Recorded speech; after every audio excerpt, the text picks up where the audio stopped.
ਹਾਂਜੀ, ਬਹੁਤ ਹੀ ਸਤਿਕਾਰਯੋਗ ਦੋਸਤੋ, ਅਦਾਰਾ ਪ੍ਰਵਾਸ ਅਤੇ YouTube ਚੈਨਲ ਪ੍ਰਵਾਸ ਵੱਲੋਂ ਤੁਹਾਡਾ ਬਹੁਤ-ਬਹੁਤ ਸਵਾਗਤ ਹੈ। ਅੱਜ ਭਾਵੇਂ ਦੁਸ਼ਹਿਰੇ ਦਾ ਦਿਨ ਹੈ, ਪਰ ਖਾਸ ਤੌਰ ਤੇ ਪੰਜਾਬ ਦੇ ਪ੍ਰਸੰਗ ਦੇ ਵਿੱਚ ਅੱਜ ਦੁਸ਼ਹਿਰਾ ਇੱਕ ਵੱਖਰੇ ਤਰੀਕੇ ਨਾਲ ਮਨਾਇਆ ਜਾ ਰਿਹਾ ਹੈ।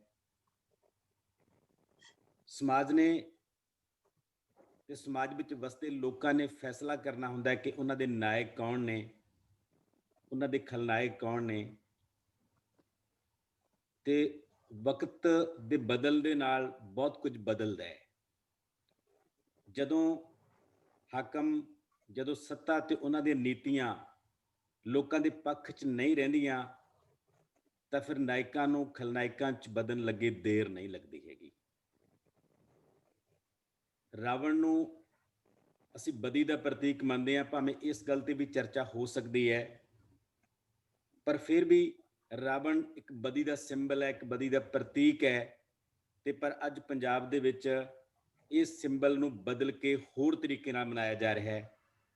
ਸੋ ਇਹ ਇਸ ਗੱਲ ਦਾ ਸੰਕੇਤ ਹੈ ਕਿ ਜੇ ਸੱਤਾ ਲੋਕਾਂ ਲਈ ਕੰਮ ਨਹੀਂ ਕਰੂਗੀ, ਡੈਮੋਕ੍ਰੇਸੀ ਦੇ ਵਿੱਚ ਲੋਕਾਂ ਦੇ ਹਿੱਤ ਸਭ ਤੋਂ ਉੱਪਰ ਹੁੰਦੇ ਨੇ ਤੇ ਡੈਮੋਕ੍ਰੇਸੀ ਦਾ ਮਤਲਬ ਇੱਕ ਕਲਿਆਣਕਾਰੀ ਸਿਸਟਮ ਹੁੰਦਾ ਹੈ। ਤੇ ਜੇ ਸੱਤਾ ਉਹਦੇ ਮੁਤਾਬਕ ਕੰਮ ਨਹੀਂ ਕਰਦੀ ਤਾਂ ਲੋਕਾਂ ਦੀਆਂ ਨਜ਼ਰਾਂ ਦੇ ਵਿੱਚ ਉਹ ਨਾਇਕ ਨਹੀਂ ਰਹਿੰਦੀ, ਉਹ ਖਲਨਾਇਕ ਬਣ ਜਾਂਦੀ ਹੈ।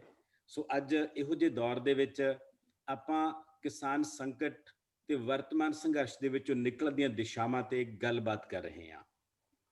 ਇਸ ਗੱਲਬਾਤ ਦੇ ਵਿੱਚ ਮੇਰੇ ਨਾਲ ਦੋ ਐਕਸਪਰਟ ਸ਼ਾਮਲ ਨੇ, ਜਿਨ੍ਹਾਂ ਦੇ ਵਿੱਚੋਂ ਪਹਿਲੇ ਐਕਸਪਰਟ ਨੇ ਡਾਕਟਰ ਸੁਖਪਾਲ ਸਿੰਘ, ਜਿਹੜੇ ਫਾਰਮਰ ਹੈੱਡ ਨੇ department of economics and sociology at Punjab agriculture university Ludhiana, ਤੇ ਨਾਲ ਹੀ ਵਰਤਮਾਨ ਤੌਰ ਤੇ ਇਹ ਪ੍ਰਿੰਸੀਪਲ ਇਕਨੋਮਿਸਟ ਐਗਰੀਕਲਚਰ ਮਾਰਕੀਟਿੰਗ ਦੇ ਤੌਰ ਤੇ ਕੰਮ ਕਰ ਰਹੇ ਨੇ PAU ਲੁਧਿਆਣਾ ਦੇ ਵਿੱਚ। ਇਹਨਾਂ ਦਾ ਪੰਜਾਬ ਦੇ ਖੇਤੀ ਸੈਕਟਰ ਦੇ ਉੱਤੇ ਬਹੁਤ ਵੱਡਾ ਕੰਮ ਹੈ। ਖਾਸ ਤੌਰ ਤੇ ਪਿਛਲੇ ਲੰਬੇ ਸਮੇਂ ਦੇ ਵਿੱਚ ਪੰਜਾਬ ਦੇ ਵਿੱਚ ਜੋ ਖੁਦਕੁਸ਼ੀਆਂ ਹੋਈਆਂ, ਉਹਨਾਂ ਖੁਦਕੁਸ਼ੀਆਂ ਦਾ ਪਿੰਡ-ਪਿੰਡ ਜਾ ਕੇ, ਘਰ-ਘਰ ਜਾ ਕੇ ਡਾਟਾ ਇਕੱਠਾ ਕਰਨਾ ਤੇ ਉਹਦੇ ਆਧਾਰ ਤੇ ਉਸ ਡਾਟੇ ਦਾ ਐਨਾਲਿਸਿਸ ਕਰਨਾ, ਤੇ ਉਸ ਐਨਾਲਿਸਿਸ ਦੇ ਆਧਾਰ ਤੇ ਯੂਨੀਵਰਸਿਟੀ ਵੱਲੋਂ ਇੱਕ ਕਮੇਟੀਆਂ ਬਣਨੀਆਂ ਤੇ ਕਮੇਟੀਆਂ ਤੋਂ ਬਾਅਦ ਇੱਕ ਪਾਲਿਸੀ ਬਣਨੀ ਕਿ ਉਹਨਾਂ ਜਿਹੜੇ ਖੁਦਕੁਸ਼ੀਆਂ ਕਰਨ ਵਾਲੇ ਕਿਸਾਨ ਨੇ ਜਾਂ ਕਿਰਤੀ ਨੇ ਜਾਂ ਮਜ਼ਦੂਰ ਨੇ, ਉਹਨਾਂ ਨੂੰ ਕਿਵੇਂ ਕੰਪਨਸੇਟ ਕੀਤਾ ਜਾਵੇ। ਇਹ ਬਹੁਤ ਵੱਡਾ ਕੰਮ ਕੀਤਾ ਇਹਨਾਂ ਨੇ। ਇਹਨਾਂ ਦੀਆਂ ਲਗਭਗ 6 ਦੇ ਕਰੀਬ ਕਿਤਾਬਾਂ ਆਈਆਂ ਨੇ ਤੇ ਇਹਨਾਂ ਦੇ 150 ਦੇ ਕਰੀਬ ਰਿਸਰਚ ਪੇਪਰ ਦੇਸ਼ ਵਿਦੇਸ਼ ਦੇ ਜਿਹੜੇ ਮੈਗਜ਼ੀਨਾਂ ਦੇ ਵਿੱਚ, ਜਰਨਲਾਂ ਦੇ ਵਿੱਚ ਛਪੇ ਨੇ ਤੇ ਬਹੁਤ ਵੱਡੇ ਪੱਧਰ ਤੇ ਲੋਕਾਂ ਦੇ ਨਾਲ ਜੁੜ ਕੇ ਕੰਮ ਕਰ ਰਹੇ ਨੇ।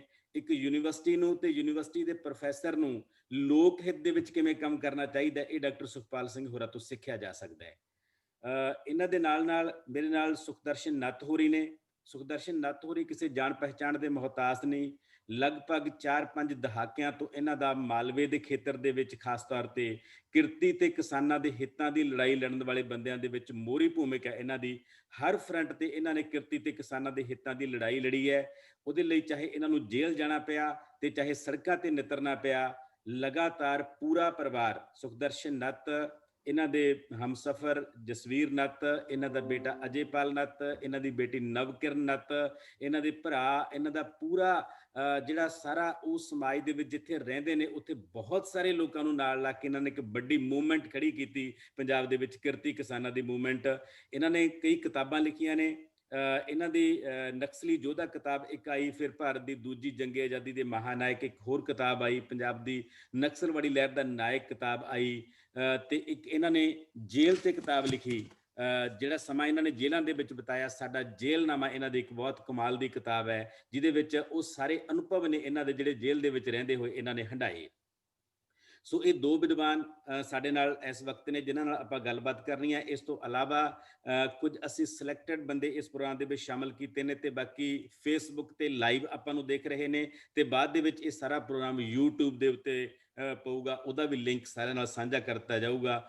ਸਾਡੇ ਨਾਲ ਨੇ ਮੈਡਮ ਮਨਜਿੰਦਰ ਕੌਰ, ਅੰਮ੍ਰਿਤਪਾਲ ਮੰਘਾਣੀਆਂ, ਗੁਲਾਬ ਸਿੰਘ, ਸੁਖਜੀਵਨ ਸਿੰਘ ਤੇ ਕੁਝ ਹੋਰ ਦੋਸਤ ਜਿਨ੍ਹਾਂ ਨੂੰ ਅਸੀਂ ਇੱਥੇ ਇਨਵਾਈਟ ਕੀਤਾ ਸੀ, ਉਹ ਵੀ ਸਾਡੇ ਨਾਲ ਹੋਣਗੇ ਤੇ 1 ਘੰਟਾ ਅਸੀਂ ਇੱਥੇ ਗੱਲਬਾਤ ਕਰਾਂਗੇ। ਉਸ ਤੋਂ ਬਾਅਦ ਜੇ ਕੋਈ ਸਵਾਲ ਹੋਊਗਾ ਅਸੀਂ ਉਹ ਸਵਾਲ ਲਵਾਂਗੇ। ਸੋ ਮੈਂ ਸਾਡੇ ਦੋਨੇ ਮਹਿਰਾਂ ਦਾ ਬਹੁਤ-ਬਹੁਤ ਸਵਾਗਤ ਕਰਦਾ। ਡਾਕਟਰ ਸੁਖਪਾਲ ਸਿੰਘ ਜੀ, ਪਹਿਲਾਂ ਤੁਹਾਡਾ ਬਹੁਤ-ਬਹੁਤ ਸਵਾਗਤ ਹੈ। ਇੱਕ ਵਾਰੀ ਸਾਹਮਣੇ ਆ ਕੇ ਦਰਸ਼ਨ ਦਿਓ ਜੀ। ਹਾਂਜੀ ਡਾਕਟਰ ਸੁਖਪਾਲ ਸਿੰਘ ਜੀ, ਇੱਕ ਮਿੰਟ ਬੋਲੋ ਸਰ, ਤੁਸੀਂ ਆਵਾਜ਼ ਦੇ ਨਾਲ ਤੁਹਾਡੀ ਫੋਟੋ ਸਾਹਮਣੇ ਆ ਜੂ ਸਕਰੀਨ ਤੇ। ਹਾਂਜੀ, ਧੰਨਵਾਦ ਜੀ ਦੀਪ ਸਾਹਿਬ, ਸਾਰੇ ਸਰੋਤਿਆਂ ਦਾ ਧੰਨਵਾਦ ਜੀ। ਸੁਖਦਰਸ਼ਨ ਨੱਤ ਜੀ, ਤੁਸੀਂ ਵੀ ਇੱਕ ਵਾਰੀ ਆ ਕੇ ਦਰਸ਼ਨ ਦਿਓ ਤੇ ਕੋਈ ਸ਼ਬਦ ਬੋਲੋ ਤਾਂ ਕਿ ਤੁਹਾਡੀ ਫੋਟੋ ਸਕਰੀਨ ਤੇ ਸਾਰਿਆਂ ਦੇ ਸਾਹਮਣੇ ਆ ਸਕੇ। ਸੁਖਦਰਸ਼ਨ ਨੱਤ ਜੀ, ਤੁਸੀਂ ਆਪਣਾ ਮਾਈਕ ਬੰਦ ਕਰਕੇ ਸਰ ਮਾਈਕ ਖੋਲ ਲਓ।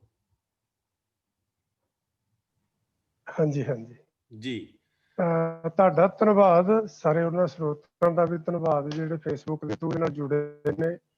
ਇਸ ਗੰਭੀਰ ਮਾਮਲੇ ਤੇ ਤੁਸੀਂ ਚਰਚਾ ਅੱਜ ਇੱਥੇ ਜਿਹੜੀ ਹੈ, ਜਿਹੜਾ ਇੱਕ ਬੜਾ ਪ੍ਰਸੰਗਿਕ ਮਾਮਲਾ ਹੈ। ਜੀ, ਤੁਹਾਡਾ ਬਹੁਤ-ਬਹੁਤ ਧੰਨਵਾਦ, ਤੁਸੀਂ ਸਾਡੇ ਨਾਲ ਜੁੜੇ ਹੋ। ਬਹੁਤ ਕੀਮਤੀ ਵਕਤ ਹੈ। ਸਾਰੇ ਡਾਕਟਰ ਸੁਖਪਾਲ ਸਿੰਘ ਹੋਰਾਂ ਦਾ ਰਿਸਰਚ ਕਰ ਰਹੇ ਨੇ, ਤੁਸੀਂ ਲਗਾਤਾਰ ਸੰਘਰਸ਼ ਦੇ ਵਿੱਚ ਲੱਗੇ ਹੋਏ ਹੋ ਤੇ ਆਪਾਂ ਗੱਲ ਸਿੱਧੀ ਸ਼ੁਰੂ ਕਰ ਰਹੇ ਹਾਂ। ਮੇਰਾ ਪਹਿਲਾ ਸਵਾਲ ਤੁਹਾਡੇ ਦੋਨਾਂ ਲਈ ਹੈ ਸਰ। ਉਹ ਸਵਾਲ ਇਹ ਹੈ ਕਿ ਪਿਛਲੇ ਲਗਭਗ 1.5-2 ਮਹੀਨਿਆਂ ਤੋਂ ਜਿਹੜਾ ਪੰਜਾਬ ਦੇ ਵਿੱਚ ਲੋਕ ਸੜਕਾਂ ਤੇ ਨਿਕਲੇ ਨੇ, 3 ਆਰਡੀਨੈਂਸ ਪਹਿਲਾਂ ਕੇਂਦਰ ਸਰਕਾਰ ਨੇ ਲਿਆਂਦੇ, ਉਸ ਤੋਂ ਬਾਅਦ 3 ਆਰਡੀਨੈਂਸਾਂ ਨੂੰ ਪਾਰਲੀਮੈਂਟ ਦੇ ਵਿੱਚ ਪੇਸ਼ ਕੀਤਾ ਤੇ ਉਸ ਤੋਂ ਬਾਅਦ ਉਹਨਾਂ ਨੇ ਪਾਸ ਕਰਕੇ ਰਾਸ਼ਟਰਪਤੀ ਕੋਲੇ ਭੇਜੇ ਤੇ ਰਾਸ਼ਟਰਪਤੀ ਤੋਂ ਬਾਅਦ ਉਹਨਾਂ ਦੇ ਸਾਈਨਾਂ ਤੋਂ ਬਾਅਦ ਉਹ 3 ਕਾਨੂੰਨ ਬਣ ਗਏ ਤੇ ਉਹਨਾਂ 3 ਕਾਨੂੰਨਾਂ ਦੇ ਖਿਲਾਫ ਪਿਛਲੇ 2-3 ਮਹੀਨਿਆਂ ਤੋਂ ਪੰਜਾਬ ਦਾ ਕਿਸਾਨ, ਪੰਜਾਬ ਦਾ ਕਿਰਤੀ ਮਜ਼ਦੂਰ, ਆਮ ਲੋਕ ਇੱਕ ਵੱਡਾ ਸਟਰਗਲ ਇਸ ਵੇਲੇ ਅਸੀਂ ਦੇਖ ਰਹੇ ਹਾਂ। ਪਰ ਮੈਨੂੰ ਇੱਥੇ ਇਹ ਲੱਗਦਾ ਕਿ ਬਹੁਤ ਸਾਰੇ ਲੋਕਾਂ ਨੂੰ ਇਹ ਭਰਮ ਭੁਲੇਖੇ ਨੇ ਕੁਝ ਕਿ ਪੰਜਾਬ ਦਾ ਖੇਤੀ ਸੰਕਟ ਸਿਰਫ ਇਹਨਾਂ 3 ਕਾਨੂੰਨਾਂ ਦੇ ਨਾਲ ਹੀ ਜੁੜਿਆ ਹੋਇਆ ਹੈ। ਪਰ ਮੈਨੂੰ ਲੱਗਦਾ ਕਿ ਇਹ ਜਿਹੜਾ ਖੇਤੀ ਸੰਕਟ ਹੈ, ਇਹ ਤਾਂ ਪਹਿਲਾਂ ਤੋਂ ਚੱਲ ਰਹੇ ਖੇਤੀ ਸੰਕਟ ਨੂੰ ਸਿਖਰ ਵੱਲ ਲੈ ਕੇ ਜਾਣ ਵਾਲਾ ਵਰਤਾਰਾ। ਸੰਕਟ ਤਾਂ ਬਹੁਤ ਇਸ ਤੋਂ ਪਹਿਲਾਂ ਚੱਲ ਰਿਹਾ ਹੈ।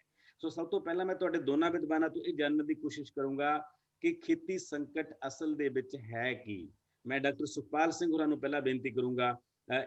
ਇੱਕ ਬੇਨਤੀ ਇਹ ਹੈ ਕਿ ਸਵਾਲ ਜਿੰਨੇ ਸੰਖੇਪ ਹੋ ਸਕਦੇ ਹੋਏ, ਗੱਲ ਤੁਹਾਡੀ ਕਲੀਅਰ ਵੀ ਹੋ ਜੇ ਪਰ ਬਹੁਤ ਲੰਬੇ ਜਵਾਬ ਨਾ ਹੋਣ।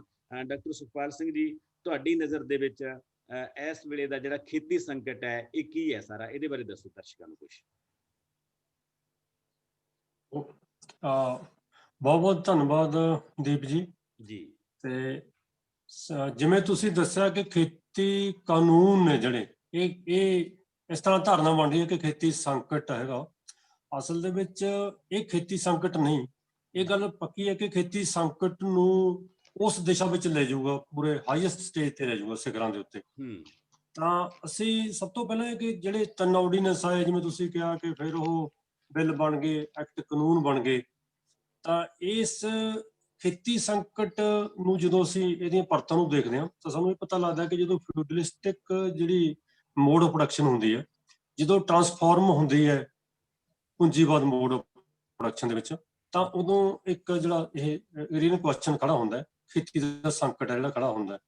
ਕਿਉਂਕਿ ਜਿਵੇਂ ਅਸੀਂ ਇਹਨੂੰ ਦੇਖੋ ਕਿ ਹਰੀ ਕ੍ਰਾਂਤੀ ਦਾ ਇੱਕ ਮਾਡਲ ਆਇਆ ਜੀ, ਉਸ ਹਰੀ ਕ੍ਰਾਂਤੀ ਦੇ ਤੋਂ ਪਹਿਲਾਂ ਸਾਡੇ ਕੋਲ ਜਿਹੜੇ ਸਾਡੇ ਮੋਡ ਆਫ ਪ੍ਰੋਡਕਸ਼ਨ ਸੀਗੇ, ਸਾਡੇ ਪੈਦਾਵਾਰ ਦੇ ਜਿਹੜੇ ਢੰਗ ਸੀਗੇ ਉਹ ਟ੍ਰੈਡੀਸ਼ਨਲ ਸੀਗੇ। ਤਾਂ ਹਰੀ ਕ੍ਰਾਂਤੀ ਦੇ ਵਿੱਚ ਇੱਕ ਪੈਕੇਜ ਲਿਆਂਦਾ ਜਿਹਦੇ ਵਿੱਚ ਇਨਪੁੱਟ ਵੀ ਆਏ, ਜਿਹਦੇ ਵਿੱਚ ਬੀਜ, ਖਾਦ, ਰੇਹਾਂ, ਸਪਰੇਹਾਂ, ਮਸ਼ੀਨਰੀ, ਕੈਪੀਟਲ, ਇਹ ਸਾਰਾ ਕੁਝ ਆਇਆ। ਇਹਨੇ ਕੀ ਕੀਤਾ ਕਿ ਉਸ ਖੇਤੀ ਦੇ ਵਿੱਚ ਇੱਕ ਜਿਹੜੀ ਮਾਰਕੀਟ ਡਿਵੈਲਪ ਕੀਤੀ। ਤਾਂ ਉਹਦੇ ਨਾਲ ਕੀ ਹੈ ਕਿ ਪੈਦਾਵਾਰ ਤਾਂ ਇੱਕ ਵਾਰੀ ਵਧੀ, ਪਰ ਸਾਡੇ ਜਿਹੜੀਆਂ ਪ੍ਰੋਡਕਟਿਵ ਫੋਰਸਿਸ ਸੀਗੀਆਂ ਉਹ ਬੜੀ ਮਤਲਬ ਡਿਵੈਲਪ ਹੋ ਗਈਆਂ।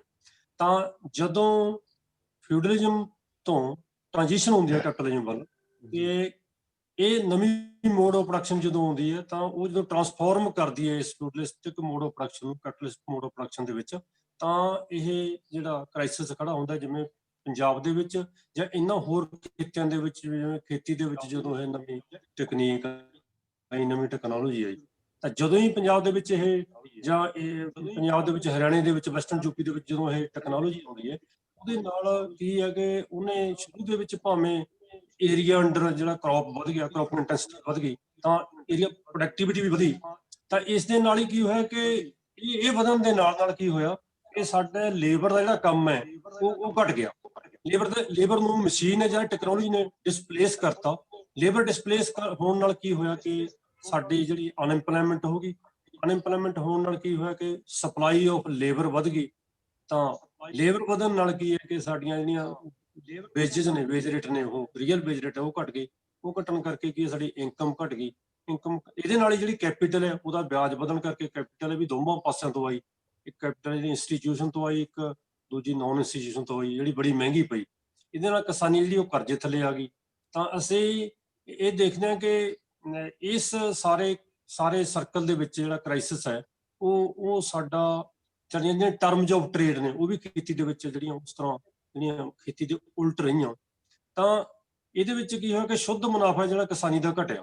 ਸ਼ੁੱਧ ਮੁਨਾਫਾ ਘਟਣ ਕਰਕੇ ਤਾਂ ਕਿਸਾਨੀਆਂ ਜਿਹੜੀ ਉਹ ਕਰਜ਼ੇ ਦੇ ਵਿੱਚ ਫਸ ਗਈ। ਤੁਸੀਂ 3D ਮੈਂ ਕਹਿਣਾ ਹੁੰਦਾ ਕਿ ਇੱਕ ਡੈਟ ਹੋ ਗਿਆ, ਇੱਕ ਡਿਸਟ੍ਰੈਸ ਹੋ ਗਈ, ਇੱਕ ਡੀਪੀਜੈਂਟੇਸ਼ਨ ਹੋ ਗਈ। ਤਾਂ ਇਸ ਤਰ੍ਹਾਂ ਕਰਜ਼ਾ ਵਧਿਆ। ਜਿਵੇਂ ਅੱਜ ਪੰਜਾਬ ਦੀ ਕਿਸਾਨੀ ਸਿਰ 10 ਲੱਖ ਹਰ ਇੱਕ ਘਰ ਸਿਰ ਐਵਰੇਜ ਕਰਜ਼ਾ। ਪੰਜਾਬ ਦੇ ਵਿੱਚ 16,600 ਜਿਹੜੀ 6 ਖੁਦਕੁਸ਼ੀਆਂ ਹੋ ਗਈਆਂ ਪਿਛਲੇ 16 ਸਾਲਾਂ ਦੇ ਵਿੱਚ। ਹਰ ਸਾਲ 1,000 ਖੁਦਕੁਸ਼ੀ ਹੋ ਜਾਂਦੀ ਹੈ, ਜਿਨ੍ਹਾਂ ਦੇ ਵਿੱਚੋਂ ਲਗਭਗ 2 ਕਿਸਾਨ ਤੇ 1 ਮਜ਼ਦੂਰ ਹਰ ਰੋਜ਼ ਖੁਦਕੁਸ਼ੀ ਕਰ ਰਹੇ ਨੇ। ਇਸੇ ਤਰ੍ਹਾਂ ਹੀ ਲੋਕ ਖੇਤੀ ਚੋਂ ਬਾਹਰ ਹੋਏ ਨੇ। ਇੰਡੀਆ ਲੈਵਲ ਤੇ 2,000 ਬੰਦੇ ਹਰ ਰੋਜ਼ ਖੇਤੀ ਚੋਂ ਬਾਹਰ ਹੁੰਦੇ ਨੇ ਕਿਸਾਨ। ਤਾਂ ਇਹ ਪੂਰੇ ਦਾ ਪੂਰਾ ਇੱਕ ਸੰਕਟ ਹੈ ਜਿਹੜਾ ਉਹ ਬਣਿਆ ਹੋਇਆ, ਜਿਹਨੂੰ ਅਸੀਂ ਇਹ ਸੰਕਟ ਕਿ ਜਦੋਂ ਇਹ ਮੋਡ ਆਫ ਪ੍ਰੋਡਕਸ਼ਨ ਜਿਹੜੀ ਇਹ ਨਵੇਂ ਕਾਨੂੰਨ ਨੇ, ਇਹਦੇ ਨਾਲ ਬੜੀ ਤੇਜ਼ੀ ਨਾਲ ਜਿੰਨੀ ਇੱਕ ਫਿਊਡਲਿਸਟਿਕ ਮੋਡ ਆਫ ਪ੍ਰੋਡਕਸ਼ਨ ਸਾਡੇ ਕੋਲ ਹੈਗੀ ਉਹ ਕੈਪੀਟਲਿਸਟਿਕ ਮੋਡ ਆਫ ਪ੍ਰੋਡਕਸ਼ਨ ਦੇ ਵਿੱਚ ਚੇਂਜ ਹੋ ਜੂ। ਤੇ ਪੂਰੀ ਕਿਸਾਨੀ ਇਸ ਕਿਉਂਕਿ ਰਿਲੇਸ਼ਨ ਆਫ ਪ੍ਰੋਡਕਸ਼ਨ ਹੈ ਜਿਹੜੇ ਹਾਲੇ ਸਾਡੇ ਫਿਊਡਲਿਸਟਿਕ ਨੇ। ਤਾਂ ਇੱਥੇ ਇੱਕ ਕ੍ਰਾਈਸਿਸ ਖੜਾ ਹੁੰਦਾ ਜਿਹਨੂੰ ਅਸੀਂ ਐਗਰੇਰੀਅਨ ਕ੍ਰਾਈਸਿਸ ਕਹਿੰਦੇ ਹਾਂ। ਇਹ ਕ੍ਰਾਈਸਿਸ ਹੈ ਜਿਹੜਾ ਕਾਨੂੰਨਾਂ ਨੇ ਬੜੀ ਤੇਜ਼ੀ ਨਾਲ ਹੋਰ ਤੇਜ਼ ਕਰ ਦੇਣਾ।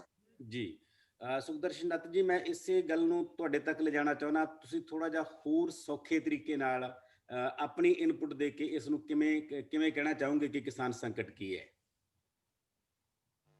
ਹਾਂਜੀ ਦੀਪ ਜੀ, ਡਾਕਟਰ ਸੁਖਪਾਲ ਸਿੰਘ ਹੋਰਾਂ ਨੇ ਬੜੇ ਚੰਗੇ ਢੰਗ ਨਾਲ ਇਸ ਗੱਲ ਦੀ ਵਿਆਖਿਆ ਕੀਤੀ ਆ।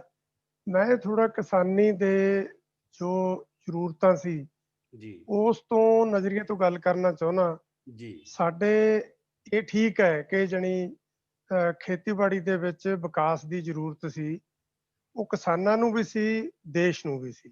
ਜੀ ਪਰ ਜਿਹੜਾ ਉਹਨਾਂ ਨੇ ਹਰਾ ਇਨਕਲਾਬ ਇੰਟਰੋਡਿਊਸ ਕਰਾਇਆ ਉਹ ਸਾਡੀਆਂ ਛੋਟੀ ਜਾਂ ਦਰਮਿਆਨੀ ਕਿਸਾਨੀ ਦੀਆਂ ਜ਼ਰੂਰਤਾਂ ਦੇ ਮੁਤਾਬਕ ਨਹੀਂ ਸੀ। ਉਹ ਫੋਰਡ ਫਾਊਂਡੇਸ਼ਨ ਦੀ ਇੱਕ ਸਕੀਮ ਸੀ ਜਿਹਦੇ ਨਾਲ ਉਹਨਾਂ ਨੇ ਆਪਣਾ ਸਮਾਨ ਵੇਚਣਾ, ਖੇਤੀ ਦੇ ਵਿੱਚ ਕੰਮ ਆਉਣ ਵਾਲੀ ਮਸ਼ੀਨਰੀ, ਖਾਦਾਂ, ਸਪਰੇਆਂ, ਬੀਜ, ਇਹ ਵੇਚਣ ਦੇ ਲਈ ਇੱਕ ਮਾਰਕੀਟ ਖੜੀ ਕਰਨ ਦੇ ਲਈ ਇੱਕ ਮਾਡਲ ਹਰੇ ਇਨਕਲਾਬ ਦੇ ਨਾਂ ਤੇ ਇੰਟਰੋਡਿਊਸ ਕਰਾਇਆ, ਜਿਹਨੇ ਜਣੀ ਮਤਲਬ ਵੀ ਪੈਦਾਵਾਰ 'ਚ ਤਾਂ ਵਾਧਾ ਕੀਤਾ, ਪਰ ਉਸ ਤੋਂ ਪਹਿਲਾਂ ਕਰਜ਼ਾ ਕਿਸੇ ਬਿਰਲੇ ਵਾਂਝੇ ਕਿਸਾਨ ਦੇ ਸਿਰ ਹੁੰਦਾ ਸੀ। ਇਹਦੇ ਨਾਲ ਲਾਗਤ ਇੰਨੀ ਤੇਜ਼ੀ ਨਾਲ ਵਧੀਆਂ ਖੇਤੀ ਦੀਆਂ ਲਾਗਤਾਂ ਕਿ ਉਹਦੇ ਨਾਲ ਜਣੀ ਮਤਲਬ ਜਿਹੜਾ ਕਿਸਾਨਾਂ ਦਾ, ਜਿਵੇਂ ਪ੍ਰੋਫੈਸਰ ਸਾਹਿਬ ਨੇ ਕਿਹਾ ਵੀ ਸ਼ੁੱਧ ਮੁਨਾਫਾ ਘਟਿਆ, ਉਲਟਾ ਉਹਨਾਂ ਦੇ ਸਿਰ ਤੇ ਵਿਆਜ ਵਧਿਆ। ਸਾਡੀਆਂ ਜ਼ਰੂਰਤਾਂ ਵੱਖਰੀ ਕਿਸਮ ਦੀਆਂ ਸੀ ਕਿਉਂਕਿ ਸਾਡੇ ਵੱਡੀ ਪੱਧਰ ਤੇ ਛੋਟੀ ਜਾਂ ਦਰਮਿਆਨੀ ਕਿਸਾਨੀ ਆ, ਉਹਨਾਂ ਨੂੰ ਸਹੂਲਤਾਂ ਦੇ ਕੇ ਕਿਵੇਂ ਪੈਰਾਂ ਸਿਰ ਖੜਾ ਕੀਤਾ ਜਾਂਦਾ। ਸਾਨੂੰ ਇੱਕ ਵੱਖਰੇ ਵਿਕਾਸ ਮਾਡਲ ਦੀ ਲੋੜ ਸੀ, ਪਰ ਜਿਹੜਾ ਉਹਨਾਂ ਨੇ ਜਣੀ ਸਾਮਰਾਜੀ ਵਿਕਾਸ ਮਾਡਲ ਸਾਡੇ ਉੱਤੇ ਥੋਪ ਦਿੱਤਾ ਫੋਰਡ ਫਾਊਂਡੇਸ਼ਨ ਦੀ ਮਦਦ ਨਾਲ, ਉਸ ਵਿਕਾਸ ਨੇ ਕਿਸਾਨੀ ਲਈ ਜਣੀ ਵਿਨਾਸ਼ ਦਾ ਰੂਪ ਧਾਰਨ ਕਰ ਲਿਆ। ਮੈਂ ਇੰਨੀ ਕੀ ਗੱਲ ਇਹਦੇ ਤੇ ਕਰੂੰਗਾ ਅਜੇ ਕਿ ਪਰ ਇਹ ਕਾਨੂੰਨ ਸੰਕਟ ਇਹ ਕਾਨੂੰਨ ਨਹੀਂ ਜੀ, ਇਹ ਕਾਨੂੰਨ ਤਾਂ ਜਣੀ ਮਤਲਬ ਇਹ ਹੈ ਕਿ ਹੁਣ ਕਾਰਪੋਰੇਟ ਕੰਪਨੀਆਂ ਖੇਤੀ ਦਾ ਜਾਂ ਖੁਰਾਕ ਦੇ ਕਾਰੋਬਾਰ ਤੇ ਕਾਬਜ਼ ਹੋਣਾ ਚਾਹੁੰਦੀਆਂ ਨੇ ਤੇ ਮੋਦੀ ਸਰਕਾਰ ਉਹਨਾਂ ਦਾ ਰਾਹ ਇਹਨਾਂ ਕਾਨੂੰਨਾਂ ਦੇ ਜ਼ਰੀਏ ਪੱਧਰਾ ਕਰ ਰਹੀ ਹੈ।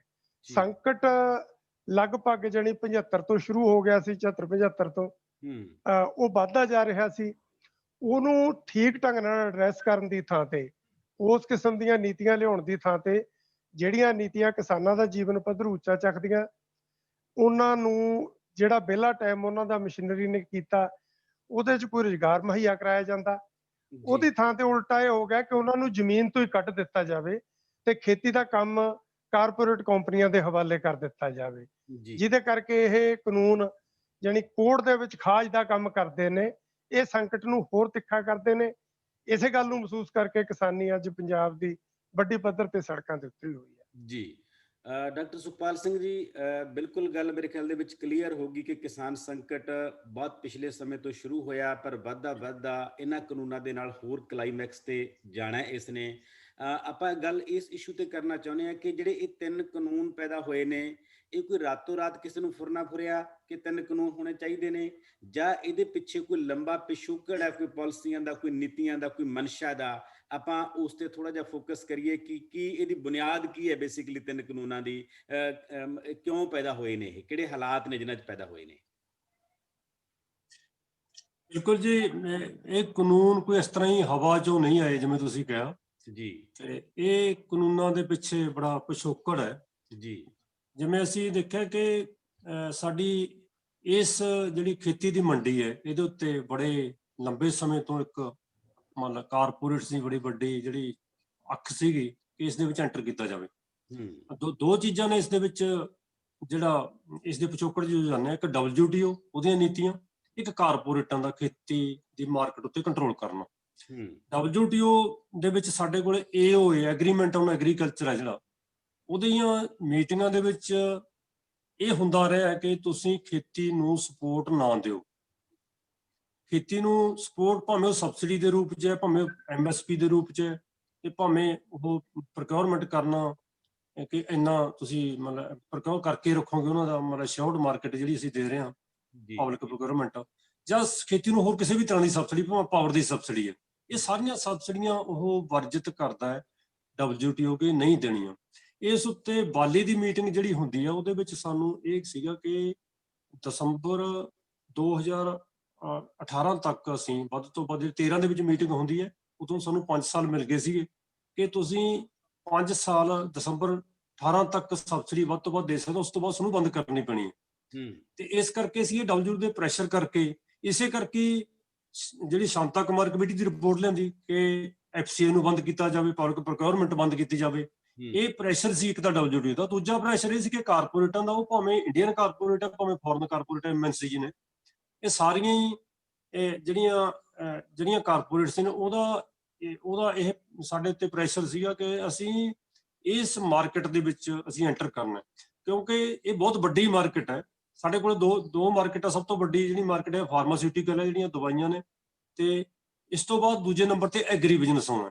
ਉਹਨਾਂ ਨੇ ਐਗਰੀ ਬਿਜ਼ਨਸ ਦੀ ਮੰਡੀ ਦੇ ਵਿੱਚ ਸਭ ਤੋਂ ਵੱਧ ਪ੍ਰੋਫਿਟ ਹੈ, ਇਸ ਦੇ ਵਿੱਚ ਐਂਟਰ ਕਰਨਾ ਸੀ। ਇਸ ਕਰਕੇ ਉਹਨਾਂ ਨੇ ਪ੍ਰੈਸ਼ਰ ਥੱਲੇ ਇਹ ਜਿਹੜੇ ਕਾਨੂੰਨ ਆਏ ਨੇ।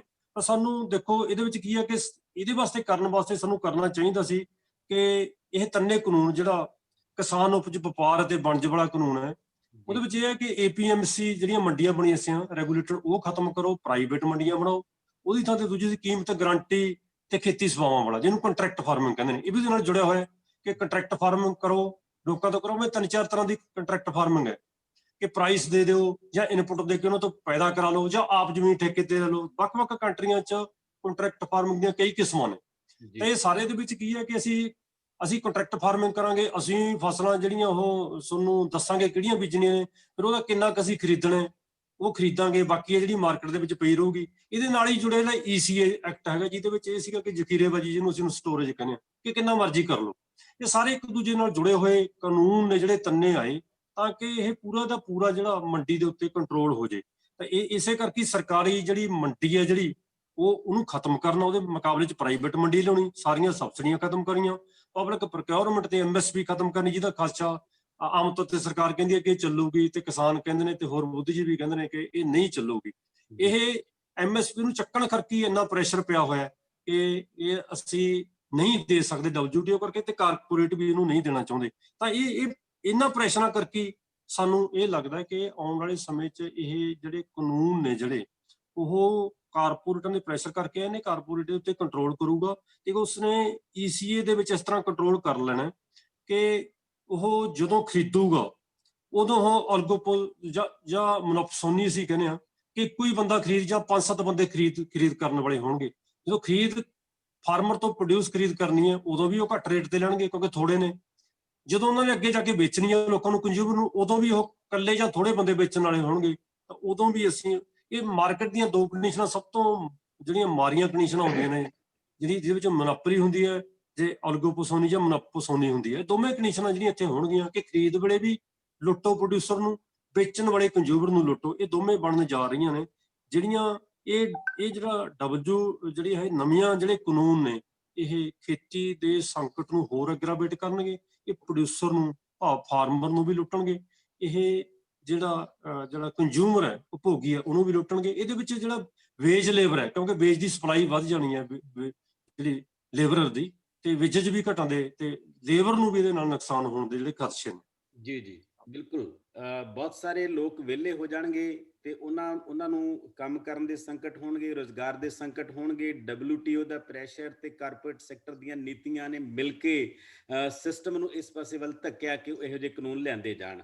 ਨੱਥ ਸਾਹਿਬ, ਆਪਾਂ ਹੁਣ ਗੱਲ ਕਰਦੇ ਹਾਂ ਕਿ ਕਾਨੂੰਨ ਆ ਗਏ, ਕਾਨੂੰਨ ਤੋਂ ਬਾਅਦ ਪ੍ਰੋਟੈਸਟ ਹੋਇਆ, ਉਸ ਪ੍ਰੋਟੈਸਟ ਦੇ ਵਿੱਚੋਂ ਇਹ ਮਜਬੂਰ ਹੋਣਾ ਪਿਆ ਸਟੇਟ ਦੀਆਂ ਜਿੰਨੀਆਂ ਪਾਰਟੀਆਂ ਨੂੰ ਕਿ ਇਕੱਠੇ ਹੋ ਕੇ ਇਹਨਾਂ ਨੂੰ ਅਪੋਜ਼ ਕੀਤਾ ਜਾਵੇ। ਵਿਧਾਨ ਸਭਾ ਦਾ ਸੈਸ਼ਨ ਬੁਲਾਇਆ ਗਿਆ, ਉਹਦੇ ਖਿਲਾਫ ਕਾਨੂੰਨ ਪਾਸ ਕੀਤੇ ਗਏ।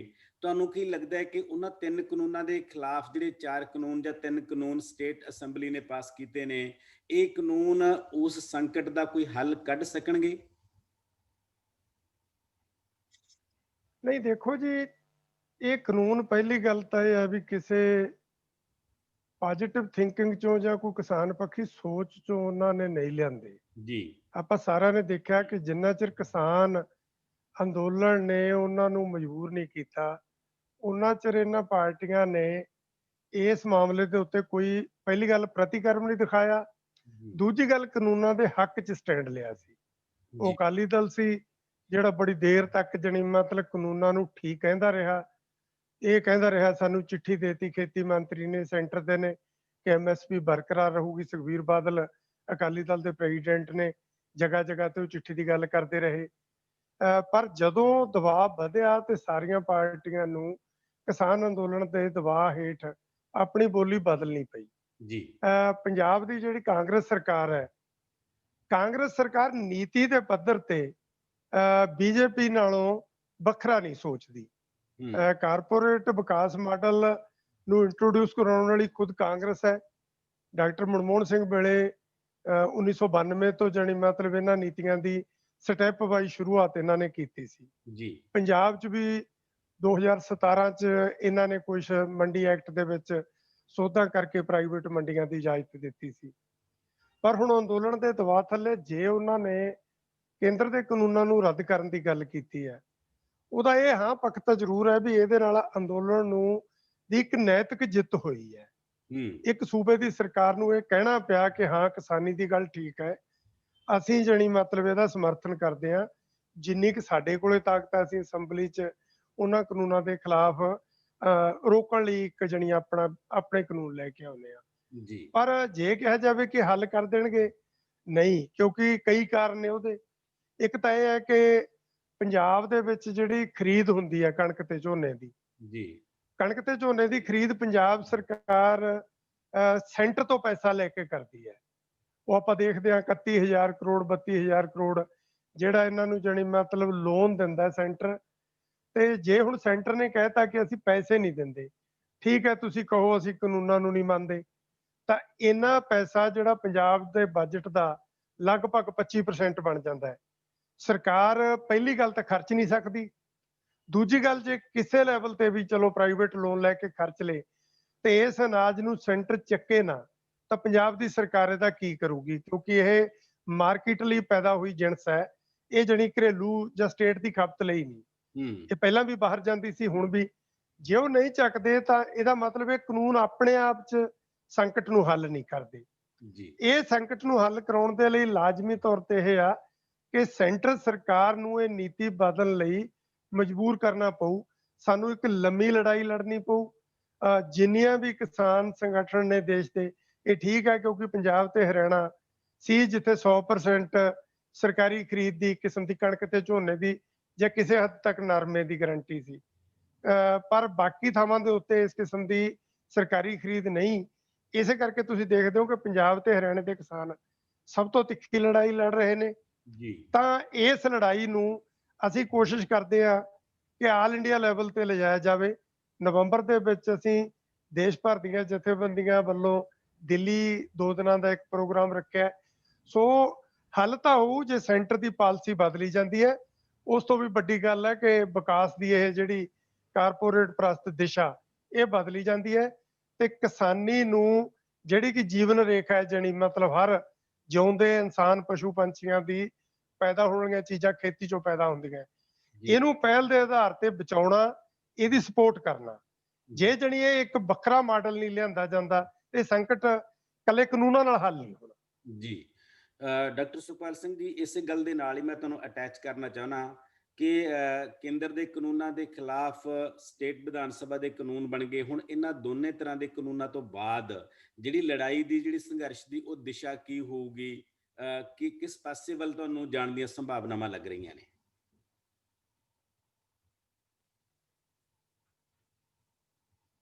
ਮਾਈਕ ਆਪਣਾ ਖੋਲੋ ਸਰ, ਤੁਸੀਂ ਮਾਈਕ ਬੰਦ ਕਰ ਲਿਆ ਸੀ।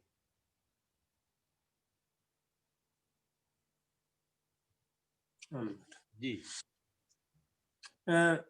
ਦੇਖੋ ਜੀ, ਪਹਿਲੀ ਗੱਲ ਤਾਂ ਸਾਨੂੰ ਇਹ ਕਾਨੂੰਨਾਂ ਬਾਰੇ ਦੇਖਣਾ ਪਊਗਾ ਕਿ ਇਹ ਜਿਹੜੀ ਇਹਨਾਂ ਕਾਨੂੰਨਾਂ ਦੇ ਖਿਲਾਫ ਜਿਹੜੀ ਐਡੀ ਵਿਆਪਕ ਜਿਹੜੀ ਸੰਘਰਸ਼ ਹੋਇਆ, ਇਹਦੇ ਵਿੱਚ ਇਕੱਲੇ ਕਿਸਾਨ ਨਹੀਂ ਤੇ ਕਿਸਾਨਾਂ ਦੇ ਨਾਲ ਮਜ਼ਦੂਰ ਤੇ ਬਾਕੀ ਜਿਹੜੇ ਸਾਰੇ ਤਬਕੇ ਨੇ ਉਹ ਜੁੜ ਕੇ ਇਹ ਪਹਿਲੀ ਵਾਰੀ ਹੋਇਆ ਹਿਸਟਰੀ ਦੇ ਵਿੱਚ ਕਿ ਐਡੀ ਵੱਡੀ ਇੱਕ ਵਿਆਪਕ ਮੂਵਮੈਂਟ ਹੈ ਜਿਹੜੀ ਬਣੀ ਹੋਵੇ।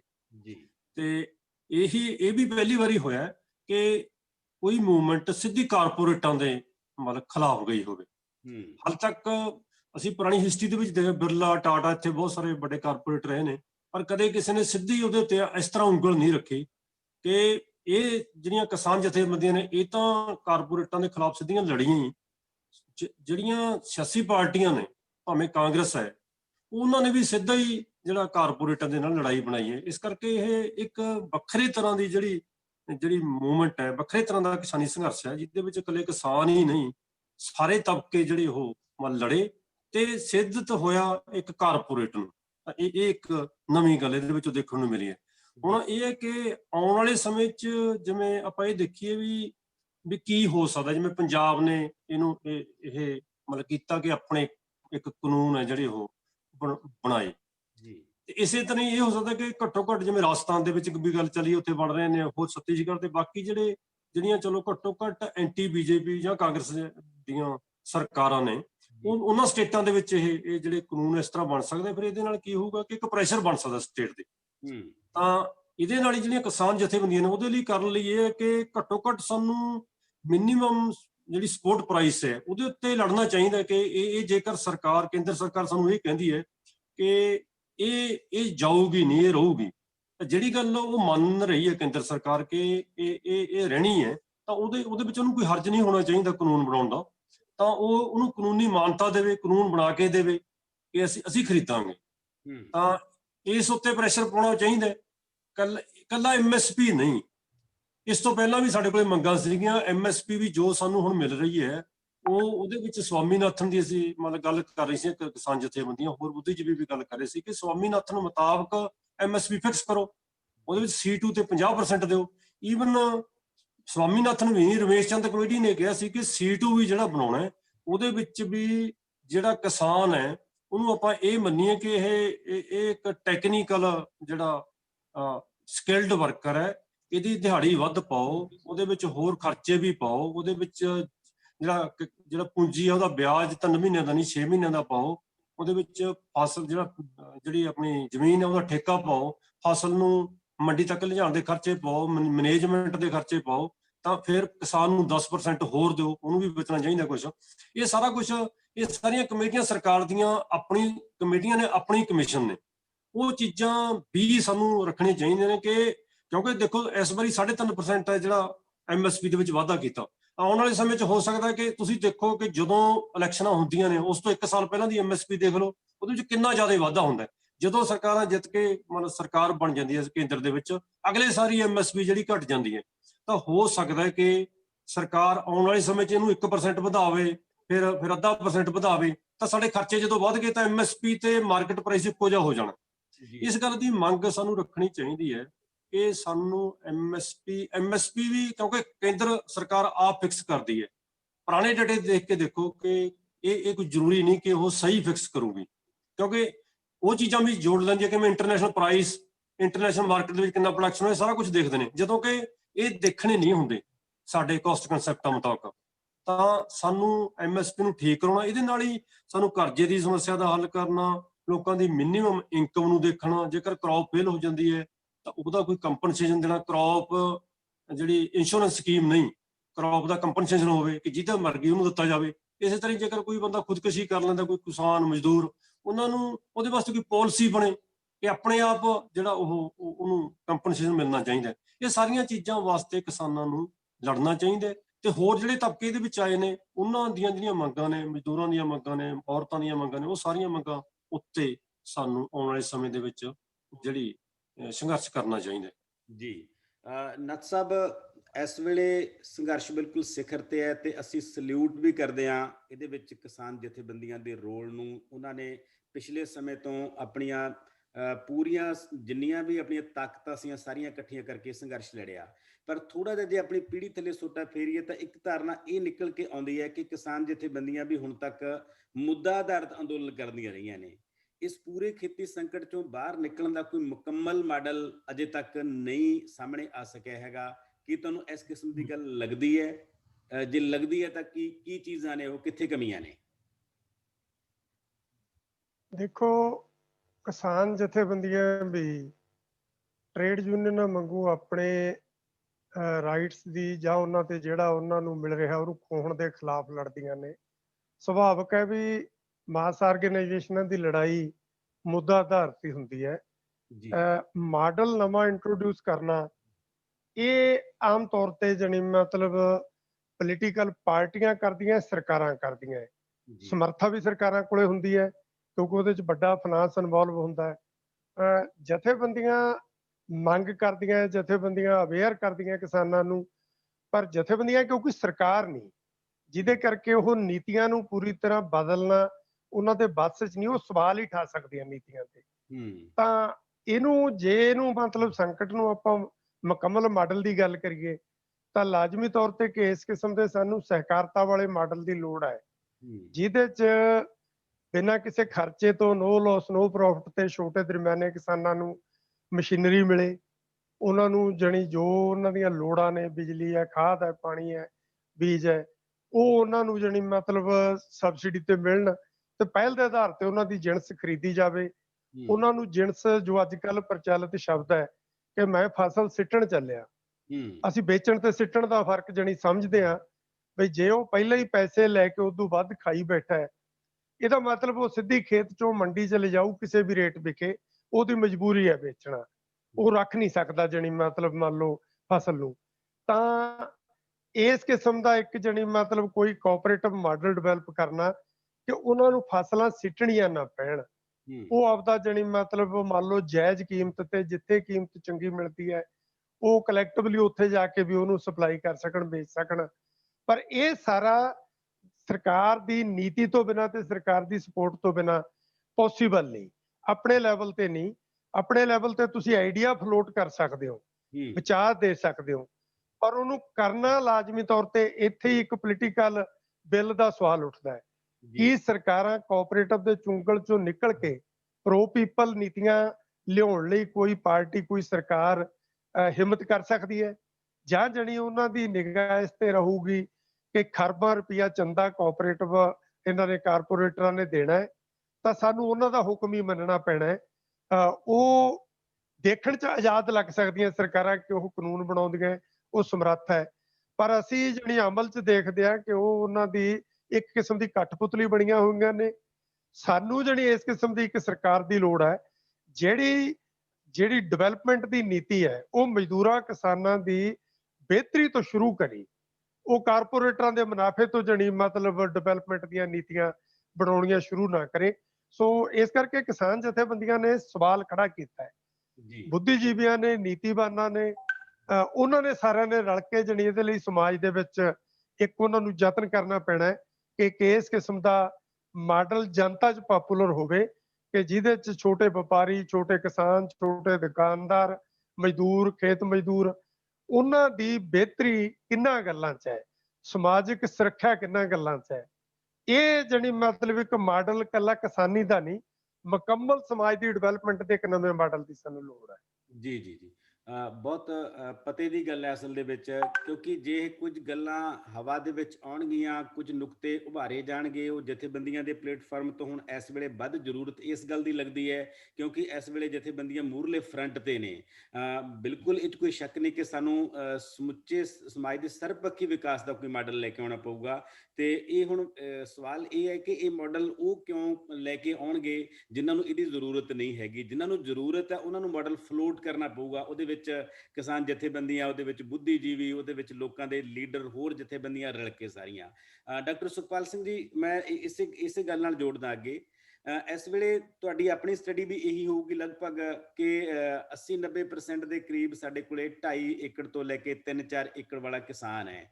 ਤੁਹਾਨੂੰ ਕੀ ਲੱਗਦਾ ਜੀ ਕਿ ਕਾਨੂੰਨ ਵਾਪਸ ਹੋ ਵੀ ਜਾਣ ਤਾਂ ਇਹ 2.5 ਏਕੜ ਵਾਲੀ ਜਿਹੜੀ ਰਵਾਇਤੀ ਖੇਤੀ ਹੈ, ਇਹ ਸਾਡੇ ਕਿਸਾਨ ਦੀ ਕੋਈ ਤਕਦੀਰ ਬਦਲ ਸਕਦੀ ਹੈ? ਇਹਦੇ ਨਾਲ ਕਿਸਾਨ ਸਾਡਾ ਠੀਕ ਹੋ ਸਕਦਾ ਹੈ, ਜਾਂ ਖੇਤੀ ਨੂੰ ਕੋਈ ਉਦਯੋਗ ਦੇ ਰੂਪ ਦੇ ਵਿੱਚ ਹੀ ਵਿਕਸਿਤ ਕਰਨਾ ਸਾਡੇ ਸਮੇਂ ਦੀ ਜ਼ਰੂਰਤ ਹੈ? ਡਾਕਟਰ ਸੁਖਪਾਲ ਸਿੰਘ ਜੀ। ਬਿਲਕੁਲ ਜੀ। ਅਸੀਂ ਜਦੋਂ ਇਹ ਦੇਖਦੇ ਹਾਂ ਕਿ 2.5 ਏਕੜ ਵਾਲਾ ਜਾਂ 3-4 ਏਕੜ ਵਾਲਾ, 5 ਏਕੜ ਵਾਲਾ ਕਿਸਾਨ, ਤਾਂ ਜੀ ਪੂਰੀ ਇੰਡੀਆ ਦੇ ਵਿੱਚ ਇਹ 86% ਇਹੋ ਜਿਹੇ ਕਿਸਾਨ ਨੇ ਜਿਨ੍ਹਾਂ ਕੋਲ 5 ਏਕੜ ਤੱਕ ਜ਼ਮੀਨ ਹੈ। ਜੀ ਕਿਸੇ ਕੋਲੇ 4 ਏਕੜ ਹੈ, ਕਿਸੇ ਕੋਲੇ 3 ਏਕੜ ਹੈ। 2.5 ਏਕੜ ਤੋਂ ਹੇਠਾਂ ਵਾਲੇ 1.5, ਪੌਣੇ 2, 2, ਸਵਾ 2 ਵਾਲੇ, ਇਹ ਵੀ 67% ਨੇ ਇਹਨਾਂ ਚੋਂ। ਜੀ ਵੀ ਬਹੁਤ ਵੱਡੀ ਗਿਣਤੀ, ਮਤਲਬ ਸਾਡੇ ਕੋਲੇ 2 ਪੌਣੇ 2 ਏਕੜ ਵਾਲੀ ਹੈ। ਜੀ ਤਾਂ ਇਹਦੇ ਉੱਤੇ ਜਿਸ ਤਰ੍ਹਾਂ ਦੀ ਖੇਤੀ ਹੋ ਰਹੀ ਹੈ ਜਿਹੜੀ, ਤਾਂ ਉਸ ਖੇਤੀ ਚੋਂ ਕੁਝ ਨਹੀਂ ਬਣਦਾ। ਦੇਖੋ ਸਾਡੇ ਕੋਲ ਸਰਕਾਰੀ ਡਾਟੇ ਨੇ ਜਿਹੜੇ, ਈਵਨ ਉਹ ਸਾਰੀ ਕਿਸਾਨੀ ਦੇ, ਪੂਰੀ ਕਿਸਾਨੀ ਇੰਡੀਆ ਦੇ ਵਿੱਚ 2.5 ਏਕੜ ਐਵਰੇਜ ਆਉਂਦੀ ਹੈ। ਪੰਜਾਬ ਦੇ ਵਿੱਚ 4 ਏਕੜ ਹੈ, ਜਿਹੜੀ 2.5 ਏਕੜ ਹੈ, ਪੰਜਾਬ ਦੇ ਵਿੱਚ 4 ਏਕੜ ਹੈ, 10 ਏਕੜ ਹੈ। ਤਾਂ ਇਹਦੇ ਵਿੱਚ ਸਾਨੂੰ ਕੀ ਹੈ ਕਿ 12-13 ਦਾ ਡਾਟਾ ਸਾਡੇ ਕੋਲੇ 2012-13 ਦਾ ਮਿਲਦਾ। 3300 ਰੁਪਇਆ ਆਮਦਨ ਇੱਕ ਮਹੀਨੇ ਦੀ ਇੱਕ ਪਰਿਵਾਰ ਨੂੰ ਹੁੰਦੀ ਹੈ ਖੇਤੀ ਤੋਂ।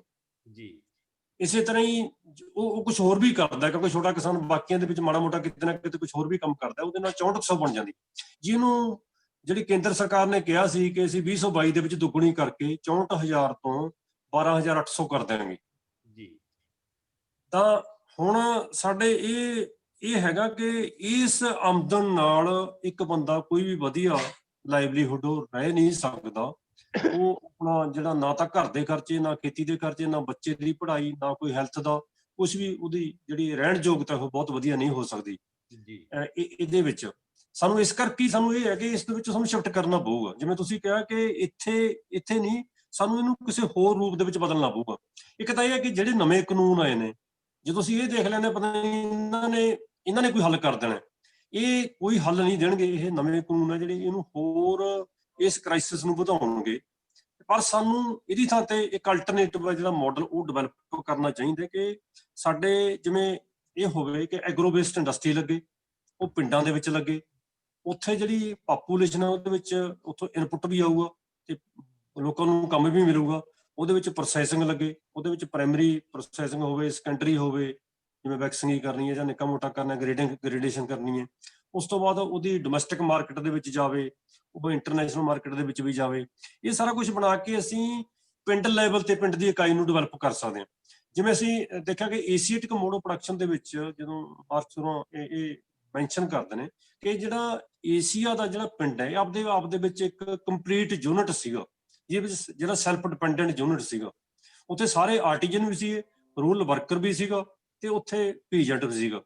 ਇਹ ਆਪ ਉਹ ਡੋਮੈਸਟਿਕ ਪ੍ਰੋਡਕਸ਼ਨ ਦੇ ਲਈ ਸਬਸਿਸਟੈਂਸ ਇਕਨੋਮੀ ਹੈ ਜਿਹੜੀ, ਉਹਦੇ ਵਿੱਚ ਉਹ ਕੰਮ ਕਰਦੇ ਸੀਗੇ। ਤਾਂ ਇਹਨੂੰ ਕਮਿਊਨ ਦੇ ਵਿੱਚ ਸ਼ਿਫਟ ਕਰਨਾ ਬਹੁਤ ਸੌਖਾ ਸੀ, ਇਸ ਤਰ੍ਹਾਂ ਹੀ ਬਣਿਆ ਕਰ ਦੇਣਾ ਚਾਹੀਦਾ ਸੀ। ਪਰ ਹੁਣ ਸਾਨੂੰ ਇਸ ਹਾਲਤ ਦੇ ਵਿੱਚ ਜਿਹੜੀ ਦੇ ਵਿੱਚ ਅਸੀਂ ਖੜੇ ਹਾਂ, ਸਾਨੂੰ ਐਗਰੋ ਵੇਸਟ ਇੰਡਸਟਰੀ ਪਿੰਡਾਂ ਦੇ ਵਿੱਚ ਲਾ ਕੇ ਉੱਥੇ ਕੰਮ ਦੇਣੇ ਚਾਹੀਦੇ ਆ। ਤੇ ਇਹ ਵੱਡੀ ਗਿਣਤੀ ਜਿਹੜੀ, ਜਿਵੇਂ ਭਾਰਤ ਵਰਗੇ ਮੁਲਕਾਂ ਦੇ ਵਿੱਚ ਵੱਡੀ ਗਿਣਤੀ ਜਿਹੜੀ ਖੇਤੀ ਉੱਤੇ ਹੈਗੀ ਹੈ, ਉਹਨੂੰ ਅਸੀਂ ਖੇਤੀ 'ਚ ਹੀ ਕੰਮ ਦੇ ਸਕਦੇ ਹਾਂ, ਕਿਉਂਕਿ ਹਾਲੇ ਵੀ ਕਾਫੀ ਡਿਪੈਂਡੈਂਟ ਹੈ। ਜਿਹੜੇ ਮਤਲਬ 55% ਵਰਕਫੋਰਸ ਵਾਲੇ ਵੀ ਖੇਤੀ ਦੇ ਵਿੱਚ ਲੱਗੀ ਹੋਈ ਹੈ, ਭਾਵੇਂ ਉਹ ਫਾਰਮਰ ਨੇ ਭਾਵੇਂ ਲੇਬਰ ਨੇ। ਤਾਂ ਸਾਡੇ 48 ਕਰੋੜ ਵਰਕਰ ਹੈ, ਜਿਨ੍ਹਾਂ ਦੇ ਵਿੱਚ 26 ਕਰੋੜ ਹੈ ਜਿਹੜੇ ਉਹ ਖੇਤੀ ਦੇ ਵਿੱਚ ਲੱਗੇ ਹੋਏ ਨੇ। ਤਾਂ ਇਹ ਪਾਪੂਲੇਸ਼ਨ ਨੂੰ ਕੰਮ ਹੋਰ ਕਿਤੇ ਨਹੀਂ ਦੇ ਸਕਦਾ। ਹਾਈ ਟੈਕ ਇੰਡਸਟਰੀ ਉੱਥੇ ਵੀ ਕੰਮ ਨਹੀਂ ਮਿਲ ਸਕਦਾ। ਸ਼ਹਿਰਾਂ ਦੇ ਵਿੱਚ ਲਿਆਉਂਗੇ ਤਾਂ ਇਸ ਤਰ੍ਹਾਂ ਦੀ ਸਲਮ ਨੇ ਕਈ ਕੁਛ ਹੈ। ਸਾਨੂੰ ਅੱਜ ਆਪਣਾ ਮਾਡਲ ਡਿਵੈਲਪ ਕਰਕੇ ਖੇਤੀ ਦਾ, ਕਿ ਇਹਨੂੰ ਖੇਤੀ ਦੇ ਵਿੱਚ ਹੀ ਰੱਖਣਾ ਚਾਹੀਦਾ ਹੈ। ਉਹਨੂੰ ਐਗਰੋ ਬੇਸਡ ਕਰ ਲਓ, ਉਹਨੂੰ ਫਿਰ ਹਾਈ ਟੈਕ ਕਰ ਲਓ ਉੱਥੇ, ਕਿਉਂਕਿ ਸਾਨੂੰ ਫਸਲਾਂ ਵੀ ਚਾਹੀਦੀਆਂ ਨੇ, ਖਾਣ ਦੇ ਲਈ ਵੀ ਕੁਝ ਚਾਹੀਦਾ ਤੇ ਇੰਪਲੋਇਮੈਂਟ ਵੀ ਚਾਹੀਦਾ, ਖੇਤੀ ਚੋਂ ਦਿੱਤੀ ਜਾ ਸਕਦੀ ਹੈ।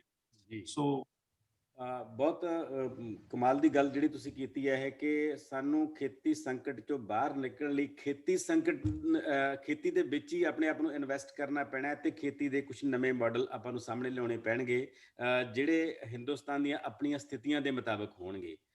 ਨੱਥ ਸਾਹਿਬ, ਆਪਾਂ ਥੋੜਾ ਜਿਹਾ ਹੁਣ ਸੰਘਰਸ਼ ਦੀ ਫਿਰ ਗੱਲ ਕਰਦੇ ਹਾਂ, ਕਿਉਂਕਿ ਇਸ ਵੇਲੇ ਸੰਘਰਸ਼ ਬਹੁਤ ਸਾਰੇ ਫਰੰਟਾਂ ਤੇ ਚੱਲ ਰਿਹਾ ਹੈ।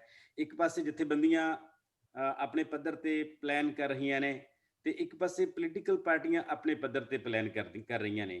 ਉਹਨਾਂ ਦੇ ਆਪਣੇ ਮੋਟਿਵ ਨੇ ਤੇ ਜਥੇਬੰਦੀਆਂ ਦੇ ਆਪਣੇ ਮੋਟਿਵ ਨੇ। ਤੁਹਾਨੂੰ ਕੀ ਲੱਗਦਾ ਹੈ ਜਿਹੜਾ ਇਹ ਵੱਖ-ਵੱਖ ਫਰੰਟਾਂ ਤੇ ਇਸ ਰੂਪ ਦੇ ਵਿੱਚ ਖਾਸ ਤੌਰ ਤੇ ਪੋਲੀਟੀਕਲ ਜਿਹੜੀ ਦਖਲਅੰਦਾਜ਼ੀ ਇਸ ਸੰਘਰਸ਼ ਦੇ ਵਿੱਚ ਹੋਈ ਹੈ, ਉਹ ਇਸ ਸੰਘਰਸ਼ ਨੂੰ ਮਜ਼ਬੂਤ ਕਰੂਗੀ ਜਾਂ ਇਸ ਸੰਘਰਸ਼ ਨੂੰ ਕਿਤੇ ਕੋਈ ਸਾਬੋਟੈਜ ਕਰਨ ਦੀ ਕੋਸ਼ਿਸ਼ ਹੋਊਗੀ? ਇਸ ਬਾਰੇ ਤੁਹਾਡਾ ਕੀ ਨਜ਼ਰੀਆ ਹੈ?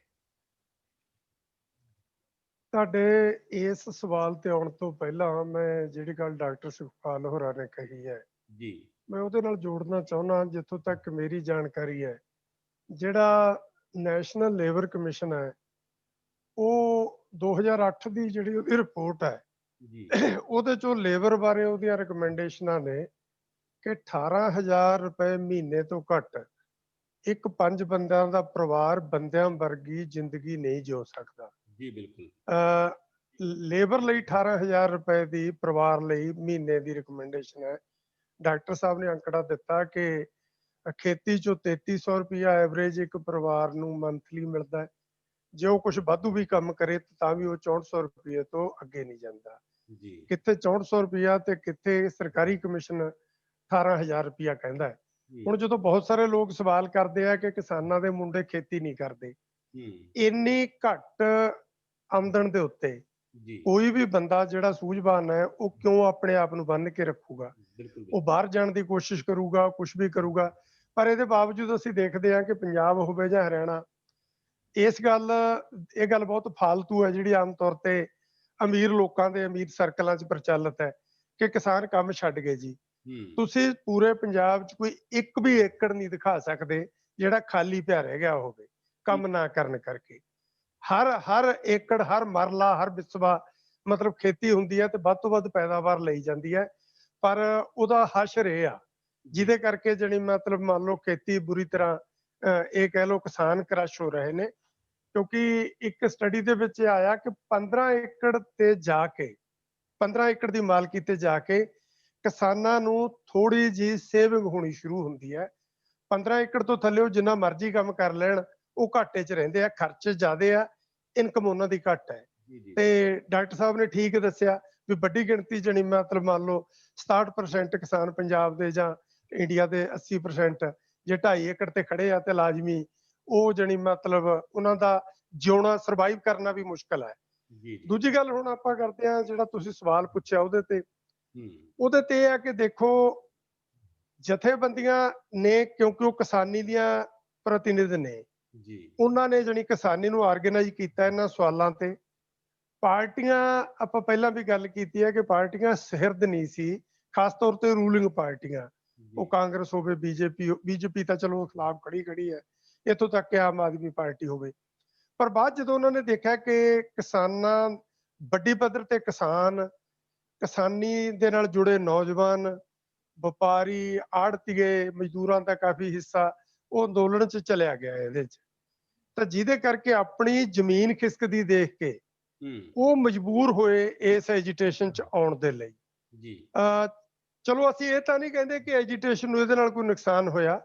ਐਜੀਟੇਸ਼ਨ ਇਹ ਸਾਰੀਆਂ ਤਾਕਤਾਂ ਦੇ ਰਲਣ ਕਰਕੇ ਇੱਕ ਜਣੀ ਵਿੱਚੇ ਪੋਲੀਟੀਕਲ ਪਾਰਟੀਆਂ ਤੇ ਵਿੱਚੇ ਸਮਾਜ ਦੇ ਵੱਖ-ਵੱਖ ਵਰਗ, ਇਹ ਇੱਕ ਸਮਾਜਿਕ ਅੰਦੋਲਨ ਬਣ ਗਿਆ। ਇੱਥੋਂ ਤੱਕ ਇਹ ਠੀਕ ਹੈ, ਪਰ ਲਾਜ਼ਮੀ ਤੌਰ ਤੇ ਪਾਰਟੀਆਂ ਅਜੇ ਵੀ ਜਣੀ ਮਤਲਬ ਇਹ ਕੋਸ਼ਿਸ਼ ਕਰਦੀਆਂ ਨੇ ਕਿ ਇਸ ਅੰਦੋਲਨ ਨੂੰ ਕਿਵੇਂ ਨਾ ਕਿਵੇਂ ਆਪਣੇ ਹੱਕ 'ਚ ਭੁਗਤਾਇਆ ਜਾਵੇ, ਇਹਦਾ ਲਾਹਾ ਲਿਆ ਜਾਵੇ, ਇਹਦੇ ਪੈਰਲਲ ਐਕਸ਼ਨ ਦਿੱਤੇ ਗਏ। ਹਾਲਾਂਕਿ ਉਹ ਮਤਲਬ ਜੇ ਦੇਖਿਆ ਜਾਵੇ ਤਾਂ ਡਰਾਮੇ ਨੇ। ਟਰੈਕਟਰਾਂ ਦੇ ਉੱਤੇ ਅੱਜ ਤੱਕ ਅਸੀਂ ਕਦੇ ਸੋਫੇ ਵਰਗੀਆਂ ਗੱਦੀਆਂ ਲੱਗੀਆਂ ਨਹੀਂ ਸੀ ਦੇਖੀਆਂ, ਜਿਨ੍ਹਾਂ ਤੇ ਬੈਠ ਕੇ ਕੈਪਟਨ ਅਮਰਿੰਦਰ ਸਿੰਘ ਤੇ ਰਾਹੁਲ ਨੇ ਗੇੜੇ ਕੱਢੇ, ਤੇ ਸੁਖਬੀਰ ਬਾਦਲ ਤੇ ਬੀਬੀ ਹਰਸਿਮਰਤ ਕੌਰ ਬਾਦਲ ਜਿਨ੍ਹਾਂ ਟਰੈਕਟਰਾਂ ਤੇ ਬੈਠ ਕੇ ਘੁੰਮੇ ਨੇ। ਕਿਸਾਨ ਅੰਦੋਲਨ ਇੱਕ ਚਮਤਕਾਰ ਕੀਤਾ ਕਿ ਹੈਲੀਕਾਪਟਰਾਂ ਤੇ ਜਹਾਜ਼ਾਂ ਵਾਲਿਆਂ ਨੂੰ ਟਰੈਕਟਰਾਂ ਤੇ ਬੈਠਣ ਤਾਂ ਲਾਤਾ, ਠੀਕ। ਪਰ ਉਹ ਅਜੇ ਵੀ ਭਲੇ ਮਾਨਸ ਬਣ ਕੇ ਕਿਸਾਨੀ ਦੇ ਹੱਕ 'ਚ ਨਹੀਂ ਤੁਰਦੇ। ਉਹ ਆਪਣੀਆਂ ਸਿਆਸੀ ਜਣੀ ਮਤਲਬ ਮੰਨ ਲਓ ਸਵਾਰਥਾਂ ਲਈ, ਉਹਨਾਂ ਦੀ ਪੂਰਤੀ ਲਈ ਜੋੜ ਤੋੜ ਕਰ ਰਹੇ ਨੇ। ਵਿਧਾਨ ਸਭਾ ਦੇ ਵੀ ਪਹਿਲੇ ਦਿਨ ਉਹਨਾਂ ਨੇ ਹੰਗਾਮੇ ਕਰਕੇ, ਕਈ ਕੁਛ ਕਰਕੇ ਜਣੀ ਪਹਿਲਾ ਦਿਨ ਪੂਰਾ ਬੱਟੇ ਖਾਤੇ ਪਾਇਆ, ਦੂਜੇ ਦਿਨ ਮਜਬੂਰੀ 'ਚ ਉਹਨਾਂ ਨੂੰ ਸਮਰਥਨ ਕਰਨਾ ਪਿਆ ਬਿੱਲਾਂ ਦਾ ਉਹਨਾਂ ਦਾ, ਤੀਜੇ ਦਿਨ ਉਹ ਫੇਰ ਕੁੱਕੜ ਵਾਂਗੂ ਜਣੀ ਛਿੱਤਰਾਂ ਦੀ ਦਾਲ ਬਣ ਰਹੇ ਨੇ। ਜੀ। ਇਹਦੇ ਕਰਕੇ ਇਹ ਪੰਜਾਬ ਦੀ ਹੋਣੀ ਦਾ ਸਵਾਲ ਹੈ, ਪਰ ਸਿਆਸੀ ਲੀਡਰ ਇੰਨੇ ਸਵਾਰਥੀ ਤੇ ਨਿੱਟ ਦ੍ਰਿਸ਼ਟੀ ਵਾਲੇ ਸਾਬਤ ਹੋ ਰਹੇ ਨੇ ਕਿ ਉਹ ਵੱਡੇ ਮਾਮਲਿਆਂ ਨੂੰ ਸੰਬੋਧਨ ਕਰਨ ਲਈ ਉਹਨਾਂ 'ਚ ਨਾ ਸਮਝ ਹੈ, ਨਾ ਉਹਨਾਂ ਦੀ ਭਾਵਨਾ ਹੈ, ਨਾ ਜਣੀ ਮਤਲਬ ਮੰਨ ਲਓ ਉੱਥੋਂ ਤੱਕ ਉਹ ਤਿਆਰ ਨੇ ਲੜਾਈ ਦੇਣ ਨੂੰ। ਜੀ। ਡਾਕਟਰ ਸੁਖਪਾਲ ਸਿੰਘ ਜੀ, ਇਹ ਹੈ। ਜਦੋਂ ਕਿਸਾਨਾਂ ਦਾ ਸੰਘਰਸ਼ ਚੱਲ ਰਿਹਾ ਸੀ ਤਾਂ ਸਾਡਾ ਨੈਸ਼ਨਲ ਮੀਡੀਆ ਕਦੇ ਸੁਸ਼ਾਂਤ ਦੀਆਂ ਖਬਰਾਂ ਦਿਖਾ ਰਿਹਾ ਸੀ ਤੇ ਕਦੇ ਰੀਆ ਚੱਕਰਵਰਤੀ ਨੂੰ ਪੇਸ਼ ਕਰ ਰਿਹਾ ਸੀ ਤੇ ਕਦੇ ਦੀਪਿਕਾ ਦੀਆਂ ਖਬਰਾਂ ਆ ਰਹੀਆਂ ਸੀਆਂ। ਚਲੋ ਬਾਅਦ ਦੇ ਵਿੱਚ ਹਾਥਰਸ ਦੀ ਨਿਊਜ਼ ਨੇ ਉਸ ਨੂੰ ਕਵਰ ਕੀਤਾ, ਪਰ ਨੈਸ਼ਨਲ ਮੀਡੀਆ ਤੇ ਸਾਡਾ ਕਿਸਾਨੀ ਮੂਵਮੈਂਟ ਉਸ ਰੂਪ ਦੇ ਵਿੱਚ ਨਹੀਂ ਆ ਸਕੀ ਜਿੱਡੇ ਵੱਡੇ ਪੱਧਰ ਤੇ ਇਹ ਅੰਦੋਲਨ ਸੀ। ਇਹਨਾਂ ਹਾਲਾਤਾਂ 'ਚ ਤੁਹਾਨੂੰ ਕੀ ਲੱਗਦਾ ਹੈ ਕਿ ਸਾਨੂੰ ਕੋਈ ਆਪਣਾ ਮੀਡੀਆ ਜਨਰੇਟ ਕਰਨਾ ਪਊਗਾ, ਜਾਂ ਅਸੀਂ ਬਿਨਾਂ ਮੀਡੀਆ ਤੋਂ ਇਹ ਲੜਾਈ ਲੜਾਂਗੇ, ਜਾਂ ਅਸੀਂ ਹੁਣ ਤੱਕ ਕਿਉਂ ਨਹੀਂ ਕਰ ਸਕੇ ਹੈਗੇ ਕਿ ਸਾਡੀ ਜਿੱਡੇ ਵੱਡੇ ਪੱਧਰ ਦੀ ਲੜਾਈ ਸੀ ਇਹ ਨੈਸ਼ਨਲ ਮੀਡੀਆ ਤੇ ਉਸ ਰੂਪ ਦੇ ਵਿੱਚ ਆਉਂਦੀ?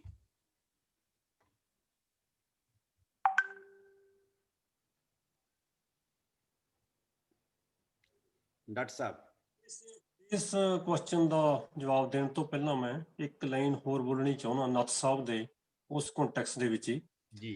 ਤੇ ਇਸ ਤੋਂ ਪਹਿਲਾਂ ਇਹ ਜਿਹੜੀਆਂ ਮਤਲਬ ਪੋਲੀਟੀਕਲ ਪਾਰਟੀਆਂ ਨੇ ਜਿਹੜੀਆਂ ਇਸ ਮਤਲਬ ਪੀਜੈਂਟ ਦੀ ਜਿਹੜੀ ਸਟਰਗਲ ਹੈ ਉਹਦੇ ਵਿੱਚ ਆਈਆਂ, ਤੇ ਪਹਿਲਾਂ ਭਾਵੇਂ ਸਾਰਾ ਕੁਝ ਉਹਨਾਂ ਨੇ ਨਰੇਟ ਕੀਤਾ ਕਿ ਉਹ ਪਾਸੇ ਰਹੀਆਂ, ਫਿਰ ਬਾਅਦ ਦੇ ਵਿੱਚ ਆਈਆਂ, ਰਿਜ਼ਾਈਨ ਤੱਕ ਵੀ ਦਿੱਤੇ, ਤੇ ਇਸ ਦੇ ਨਾਲ ਹੀ ਕੁਝ ਆਰਗੇਨਾਈਜੇਸ਼ਨ ਜਿਹੜੀਆਂ ਇਹ ਸਮਝਦੀਆਂ ਸੀ ਕਿ ਜਾਂ ਕੁਝ ਬੁੱਧੀਜੀਵੀ ਜਾਂ ਇਸ ਤਰ੍ਹਾਂ ਦੇ ਗਰੁੱਪ ਆਪਣੇ ਆਪ ਨੂੰ ਲੈਫਟ ਕਹਿਣ ਵਾਲੇ ਕਿ ਪੀਜੈਂਟਰੀ ਦਾ ਕੁਐਸਚਨ ਨਹੀਂ ਹੈਗਾ ਅਸਲ ਦੇ ਵਿੱਚ ਕੋਈ, ਕਿ ਆਪਾਂ ਨੂੰ ਜਿਹੜੀ ਮੂਵਮੈਂਟ ਪੀਜੈਂਟ ਤੇ ਕਦੇ ਨਹੀਂ ਬਣ ਸਕਦੀ ਬਹੁਤੀ। ਉਹਨਾਂ ਨੇ ਵੀ ਇਹ ਸਾਰੀ ਮੂਵਮੈਂਟ ਨੂੰ ਦੇਖ ਕੇ ਆਪਣੇ ਆਪ ਨੂੰ ਬਦਲਿਆ, ਇਹਨਾਂ ਕਾਨੂੰਨਾਂ ਦੇ ਖਿਲਾਫ ਫਿਰ ਉਹਨਾਂ ਨੇ ਬੋਲਣਾ ਸ਼ੁਰੂ ਕੀਤਾ ਜੀ। ਤਾਂ ਇਹ ਇੱਕ ਨਵੀਂ ਚੀਜ਼ ਜਿਹੜੀ ਮੈਂ ਦੇਖੀ ਇਸ ਮੂਵਮੈਂਟ ਦੇ ਵਿੱਚ ਕਿ ਜਿਹੜੇ ਬੰਦੇ ਕਹਿੰਦੇ ਸੀ ਕਿ ਪੀਜੈਂਟ ਨੂੰ ਵਰਕਰ ਬਣ ਜਾਣ ਦਿਓ, ਤੇ ਇਹ ਜਿਹੜੀ ਇੰਡਸਟਰੀਅਲ ਪ੍ਰੋਲੇਟੇਰੀਏਟ ਨੇ ਉੱਥੇ ਜਿਹੜੀ ਕੋਈ ਮੂਵਮੈਂਟ ਦੇ ਜਾਂ ਰੈਵੋਲੂਸ਼ਨ ਦੇ ਚਾਂਸ ਹੋ ਸਕਦੇ ਨੇ ਜੀ। ਤੇ ਉਹਨਾਂ ਨੇ ਵੀ ਮਤਲਬ ਕਿੰਨੀਆਂ ਸਿਆਸੀ ਪਾਰਟੀਆਂ ਨਹੀਂ ਇੱਧਰ ਆਈਆਂ, ਉਹ ਪਾਰਟੀਆਂ ਨੇ ਵੀ ਜਦੋਂ ਮੈਂ ਇੱਥੇ ਕਾਨੂੰਨਾਂ ਉੱਤੇ ਬੋਲਦੇ ਦੇਖਦਾ ਤਾਂ ਉਹ ਬਿਲਕੁਲ ਕਾਨੂੰਨਾਂ ਦੇ ਉਲਟ ਬੋਲਦੇ ਨੇ। ਕਹਿਣ ਨੂੰ ਅੰਦਰੋਂ ਮਤਲਬ ਇਹੀ ਹੁੰਦਾ ਹੈ ਕਿ ਮਤਲਬ ਇੱਕ ਵੀ ਧਿਰ, ਨਾ ਸਿਆਸੀ ਪਾਰਟੀ, ਨਾ ਗੈਰ ਸਿਆਸੀ ਪਾਰਟੀ, ਨਾ ਕੋਈ ਗਰੁੱਪ ਇਸ ਮੂਵਮੈਂਟ ਦੇ ਖਿਲਾਫ ਨਹੀਂ ਬੋਲ ਸਕਿਆ।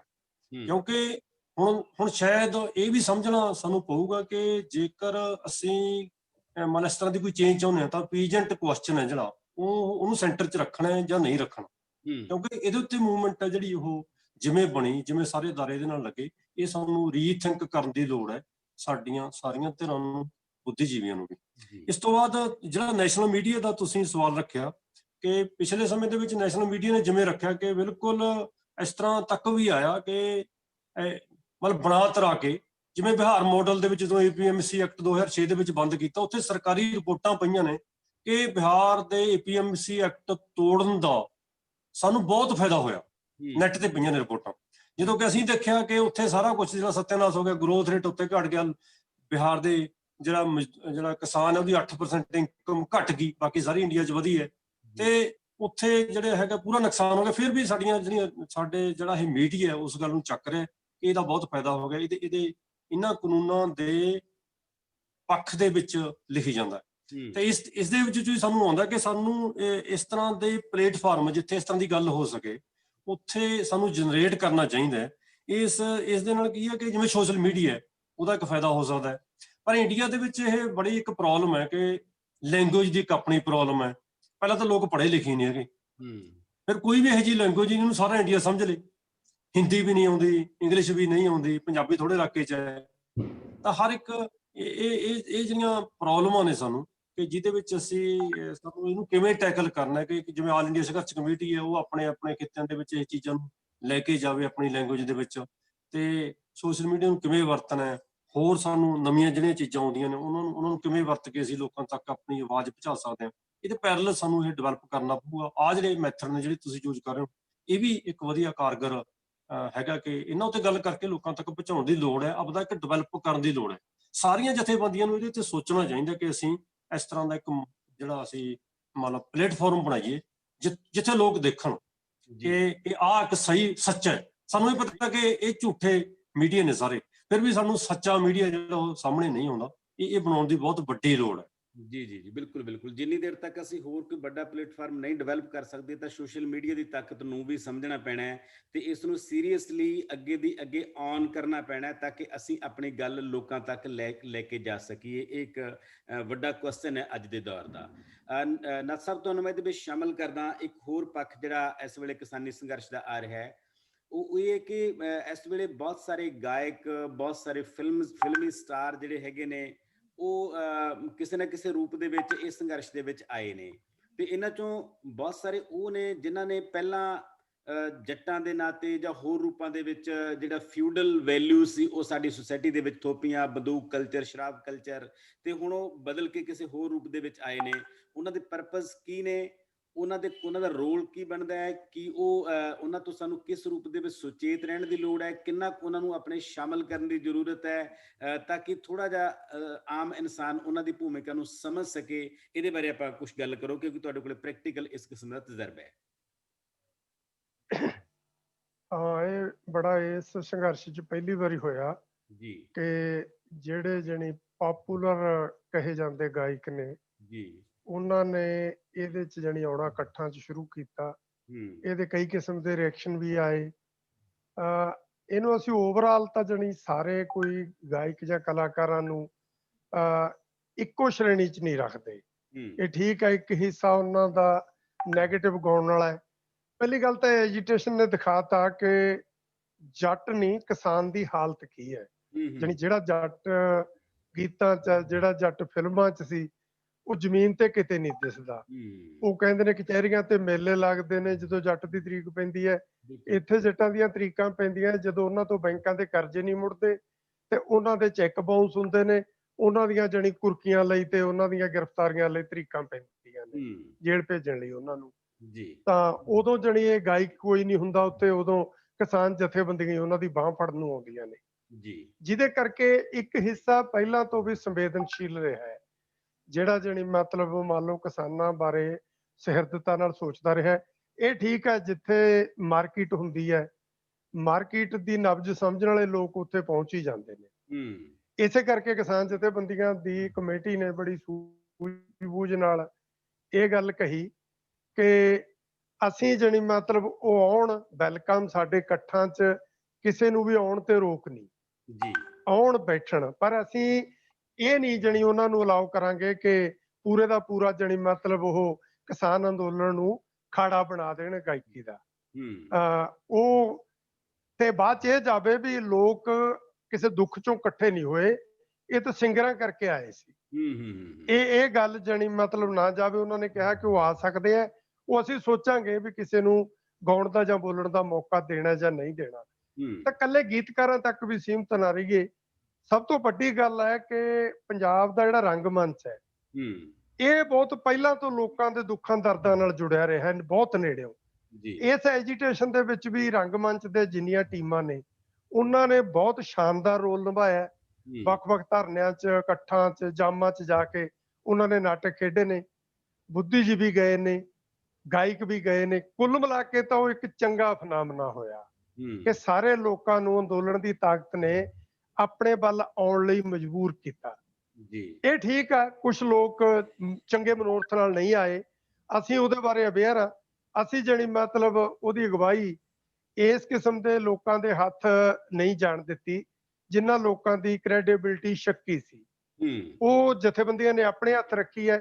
ਜਥੇਬੰਦੀਆਂ ਦੇ ਮੰਚ ਤੋਂ ਜਥੇਬੰਦੀਆਂ ਜਿਹਨੂੰ ਠੀਕ ਸਮਝਦੀਆਂ ਨੇ ਉਹਨੂੰ ਸਮਾਂ ਵੀ ਦਿੱਤਾ ਹੈ, ਚੰਗੇ ਲੋਕਾਂ ਨੂੰ ਬੁਲਾਇਆ ਵੀ ਹੈ ਤੇ ਉਹਨਾਂ ਨੂੰ ਇਸ ਗੱਲ ਤੇ ਡੀਮੋਰਲਾਈਜ਼ ਵੀ ਕੀਤਾ ਹੈ ਕਿ ਜੇ ਤੁਸੀਂ ਪੈਰਲਲ ਇਕੱਠ ਕਰੋਗੇ, ਜੇ ਤੁਸੀਂ ਜਾਣੀ ਡੈਮੇਜ ਕਰੋਗੇ ਐਜੀਟੇਸ਼ਨ ਨੂੰ, ਫਿਰ ਅਸੀਂ ਤੁਹਾਨੂੰ ਕੋਆਪਰੇਟ ਨਹੀਂ ਕਰਾਂਗੇ, ਨੇੜੇ ਨਹੀਂ ਲੱਗਣ ਦੇਵਾਂਗੇ। ਇਸ ਕਰਕੇ ਜਾਣੀ ਕਿਸਾਨ ਅੰਦੋਲਨ ਨੇ ਬੜੀ ਮੈਚੁਰਿਟੀ ਨਾਲ ਡੀਲ ਕੀਤਾ ਇਸ ਸਵਾਲ ਨੂੰ। ਸਿਆਸੀ ਪਾਰਟੀਆਂ ਦੇ ਲੋਕ ਵੀ ਆਉਂਦੇ ਨੇ, ਉਹਨਾਂ ਬਾਰੇ ਹੈ ਕਿ ਅਸੀਂ ਉਹਨਾਂ ਨੂੰ ਇਹ ਤਾਂ ਨਹੀਂ ਕਹਿੰਦੇ ਕਿ ਜਲਸੇ ਚੋਂ ਨਿਕਲ ਜਾਓ, ਪਰ ਅਸੀਂ ਬੋਲਣ ਦਾ ਟਾਈਮ ਤੁਹਾਨੂੰ ਨਹੀਂ ਦੇਵਾਂਗੇ। ਜੀ ਤੁਸੀਂ ਲੋਕ ਆਮ ਹਾਲਤਾਂ 'ਚ ਤੁਸੀਂ ਬੋਲਦੇ ਹੋ ਟੈਲੀਵਿਜ਼ਨਾਂ ਤੇ, ਲੋਕ ਸੁਣਦੇ ਨੇ। ਹੁਣ ਅਸੀਂ ਬੋਲਦੇ ਆ ਤੇ ਤੁਸੀਂ ਸੁਣੋ ਬੈਠ ਕੇ, ਜਿਹੜੇ ਜਣੀ ਲੋਕਾਂ ਨੂੰ ਸੁਣਾਉਣ ਦੇ ਆਦੀ ਹੋ, ਜੀ ਉਹਨਾਂ ਨੂੰ ਸੁਣਨਾ ਪੈ ਰਿਹਾ, ਮਜਬੂਰੀ ਆ ਉਹਨਾਂ ਦੀ। ਜੀ ਜੀ ਜੀ ਜੀ ਬਿਲਕੁਲ, ਇਹ ਬਸ ਮਸਲੇ ਤੇ ਬਹੁਤ ਸੁਚੇਤ ਰਹਿਣ ਦੀ ਲੋੜ ਸੀ, ਤੇ ਤੁਸੀਂ ਉਹ ਜ਼ਿੰਮੇਵਾਰੀ ਤੇ ਉਹ ਸੁਚੇਤਤਾ ਸਮਝੀ ਹੈ ਕਿ ਕਿਸ ਰੂਪ ਦੇ ਵਿੱਚ ਇਹਨਾਂ ਲੋਕਾਂ ਨਾਲ ਟੈਕਲ ਕਰਨਾ ਹੈ ਤੇ ਕਿਸ ਕਿਸ ਤਰ੍ਹਾਂ ਦੀਆਂ ਪਰਤਾਂ ਨੇ ਉਸ ਸਾਰੇ ਵਰਤਾਰੇ ਦੀਆਂ। ਤੇ ਹੁਣ ਮੈਂ ਆਪਣੀ ਜਿਹੜੀ ਸਾਰੀ ਗੱਲ ਹੈ ਉਸ ਨੂੰ ਕਨਕਲੂਡ ਕਰਦਾ ਹੋਇਆ ਇੱਕ ਸਵਾਲ ਤੁਹਾਨੂੰ ਦੋਨਾਂ ਨੂੰ ਕਰਦਾ, ਉਸ ਤੋਂ ਬਾਅਦ ਅਸੀਂ ਆਡੀਅנס ਦੇ ਵਿੱਚੋਂ ਕੋਈ ਸਵਾਲ ਅਸੀਂ ਲੈਣ ਦੀ ਕੋਸ਼ਿਸ਼ ਕਰਾਂਗੇ ਜੇ ਕੋਈ ਸਵਾਲ ਕਰਨਾ ਚਾਹੂਗਾ। ਲਾਸਟ ਸਵਾਲ ਇਹ ਹੈ ਕਿ ਹੁਣ ਆਪਾਂ ਸਾਰਾ ਕੁਝ ਇਸ ਸੰਕਟ ਨੂੰ ਘੋਖਿਆ, ਤਾਂ ਕੀ ਲੱਗਦਾ ਹੈ ਡਾਕਟਰ ਸੁਖਪਾਲ ਸਿੰਘ ਜੀ ਕਿ ਹੁਣ ਕਿਸਾਨ ਸੰਕਟ ਦੇ ਵਿੱਚੋਂ ਬਾਹਰ ਨਿਕਲਣ ਲਈ ਜਿਹੜੀ ਭਵਿੱਖ ਦੀ ਲੜਾਈ ਹੈ ਉਹ ਕਿਹੜੇ ਠੋਸ ਨੁਕਤਿਆਂ ਤੇ ਲੜੀ ਜਾਣੀ ਚਾਹੀਦੀ ਹੈ? 1-2 ਮਿੰਟ ਦੇ ਵਿੱਚ ਤੁਸੀਂ ਕੀ ਕਹਿਣਾ ਚਾਹੋਗੇ ਇਸ ਤੇ?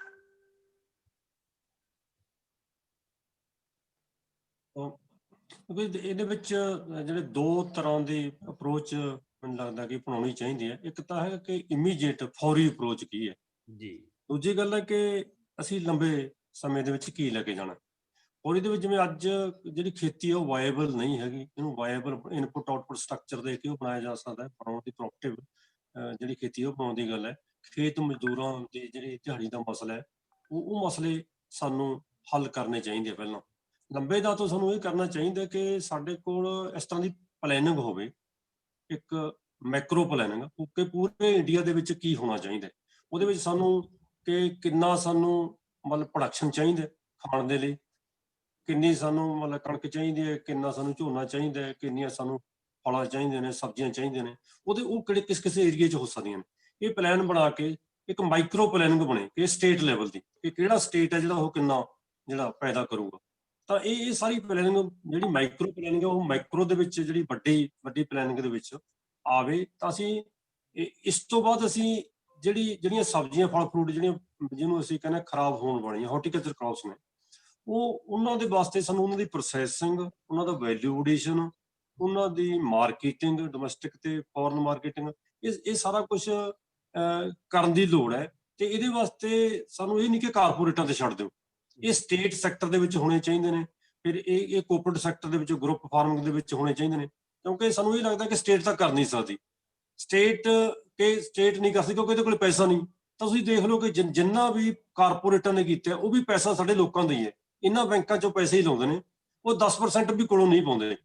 ਉਹਨਾਂ ਦੀਆਂ ਜਿਹੜੀਆਂ ਰਿਪੋਰਟਾਂ ਨੇ ਉਹ ਵਧਾ ਕੇ ਬਣਾਈਆਂ ਹੁੰਦੀਆਂ ਨੇ, ਤੇ ਸਗੋਂ ਕਈ ਵਾਰ ਜਿੰਨਾ ਪੈਸਾ ਬੈਂਕ 'ਚੋਂ ਲੈ ਜਾਂਦੇ ਨੇ, ਇਹਦੇ ਵਿੱਚ ਕੀ ਹੈ ਕਿ ਉਹ ਉਹਨਾਂ ਪੈਸਾ ਵੀ ਨਹੀਂ ਲਾਉਂਦੇ। ਜੇਕਰ ਘਾਟਾ ਪੈ ਜੇ ਤਾਂ ਬੈਂਕਾਂ ਨੇ ਹੁਣ ਕਹਿਤਾ ਕਿ ਘਾਟਾ ਹੈ ਜਿਹੜਾ ਉਹ ਕਸਟਮਰਾਂ ਤੋਂ ਜਿਹੜਾ ਪੂਰਾ ਕਰੋ। ਤਾਂ ਇਹ ਜਦੋਂ ਕੰਪਨੀ ਨੂੰ ਘਾਟਾ ਪੈ ਜਾਂਦਾ ਹੈ ਉਹ ਲੋਕਾਂ ਦਾ, ਜੇ ਪ੍ਰੋਫਿਟ 'ਚ ਹੈ ਤਾਂ ਉਹ ਕੰਪਨੀਆਂ ਦਾ। ਤਾਂ ਸਾਨੂੰ ਇਹ ਕਰਨਾ ਚਾਹੀਦਾ ਕਿ ਸਟੇਟ ਹੈ ਜਿਹੜੀ ਉਹਨੂੰ ਹੀ ਮਜਬੂਰ ਕਰਨਾ ਚਾਹੀਦਾ ਕਿ ਉਹ ਇਨਪੁਟ ਵੀ ਆਪਣੇ ਬਣਾਵੇ, ਉਹ ਆਊਟਪੁੱਟ ਨੂੰ ਵੀ ਆਪ ਹੀ ਜਿਹੜਾ ਖਰੀਦੇ, ਉਸ ਤੋਂ ਬਾਅਦ ਉਹਦੀ ਪ੍ਰੋਸੈਸਿੰਗ ਕਰੇ, ਲੋਕਾਂ ਤੱਕ ਪਹੁੰਚਾਵੇ। ਇੰਡੀਆ ਇੱਕ ਵੱਡੀ ਮਾਰਕੀਟ ਹੈ, ਇਹ ਆਪਦੇ ਆਪ 'ਚ ਬਹੁਤ ਵਾਇਬਲ ਹੈਗਾ। ਇੱਥੇ ਤਰ੍ਹਾਂ ਦੀਆਂ ਚੀਜ਼ਾਂ ਪੈਦਾ ਹੋ ਸਕਦੀਆਂ, ਹਰ ਰੋਜ਼ ਹੋ ਸਕਦੀਆਂ ਨੇ, ਤੇ ਸਾਡੇ ਕੋਲੇ ਵੱਡੀ ਮਾਰਕੀਟ ਹੈ ਤੇ ਸਾਨੂੰ ਕੋਈ ਪ੍ਰੋਬਲਮ ਨਹੀਂ ਆਉਂਦੀ। ਅਸੀਂ ਦੇਖਿਆ ਜੋੜ ਕੇ ਸਾਡੇ ਪਿੰਡ ਦੇ ਵਿੱਚ ਹੀ ਮੈਂ ਹਿਸਾਬ ਕਿਤਾਬ ਲਾਇਆ ਕਿ ਸਾਰੇ ਪਿੰਡ ਨੂੰ ਮੌਜ ਕਰਾਈ ਜਾ ਸਕਦੀ ਹੈ, ਗੁਜ਼ਾਰਾ ਨਹੀਂ। ਸਾਰੇ ਪੰਜਾਬ ਨੂੰ ਮੌਜਾਂ ਕਰਾਈਆਂ ਜਾ ਸਕਦੀਆਂ ਸਾਡੇ ਰਿਸੋਰਸਾਂ ਨਾਲ।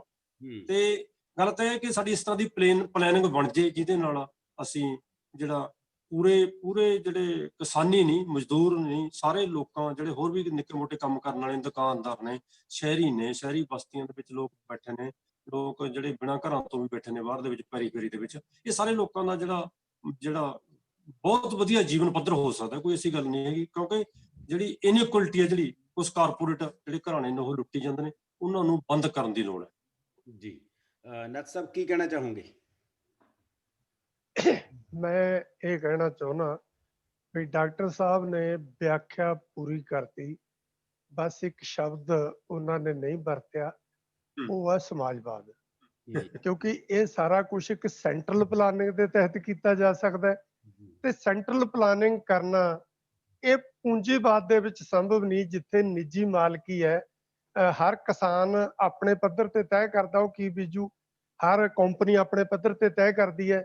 ਜਿਹਦੇ ਕਰਕੇ ਕਦੇ ਕਿਸੇ ਚੀਜ਼ ਦੀ ਬੇਕਦਰੀ ਹੁੰਦੀ ਹੈ, ਵਾਧੂ ਪੈਦਾਵਾਰ ਹੋ ਜਾਂਦੀ ਹੈ, ਤੇ ਕਦੇ ਜੋ ਅੱਜ ਕੱਲ੍ਹ ਪਿਆਜ਼ਾਂ ਦਾ ਹਾਲ ਹੈ ਵੀ ਉਹ ਜਣੀ 100 ਰੁਪਏ ਕਿਲੋ ਤੇ ਪਹੁੰਚ ਜਾਂਦੇ ਨੇ।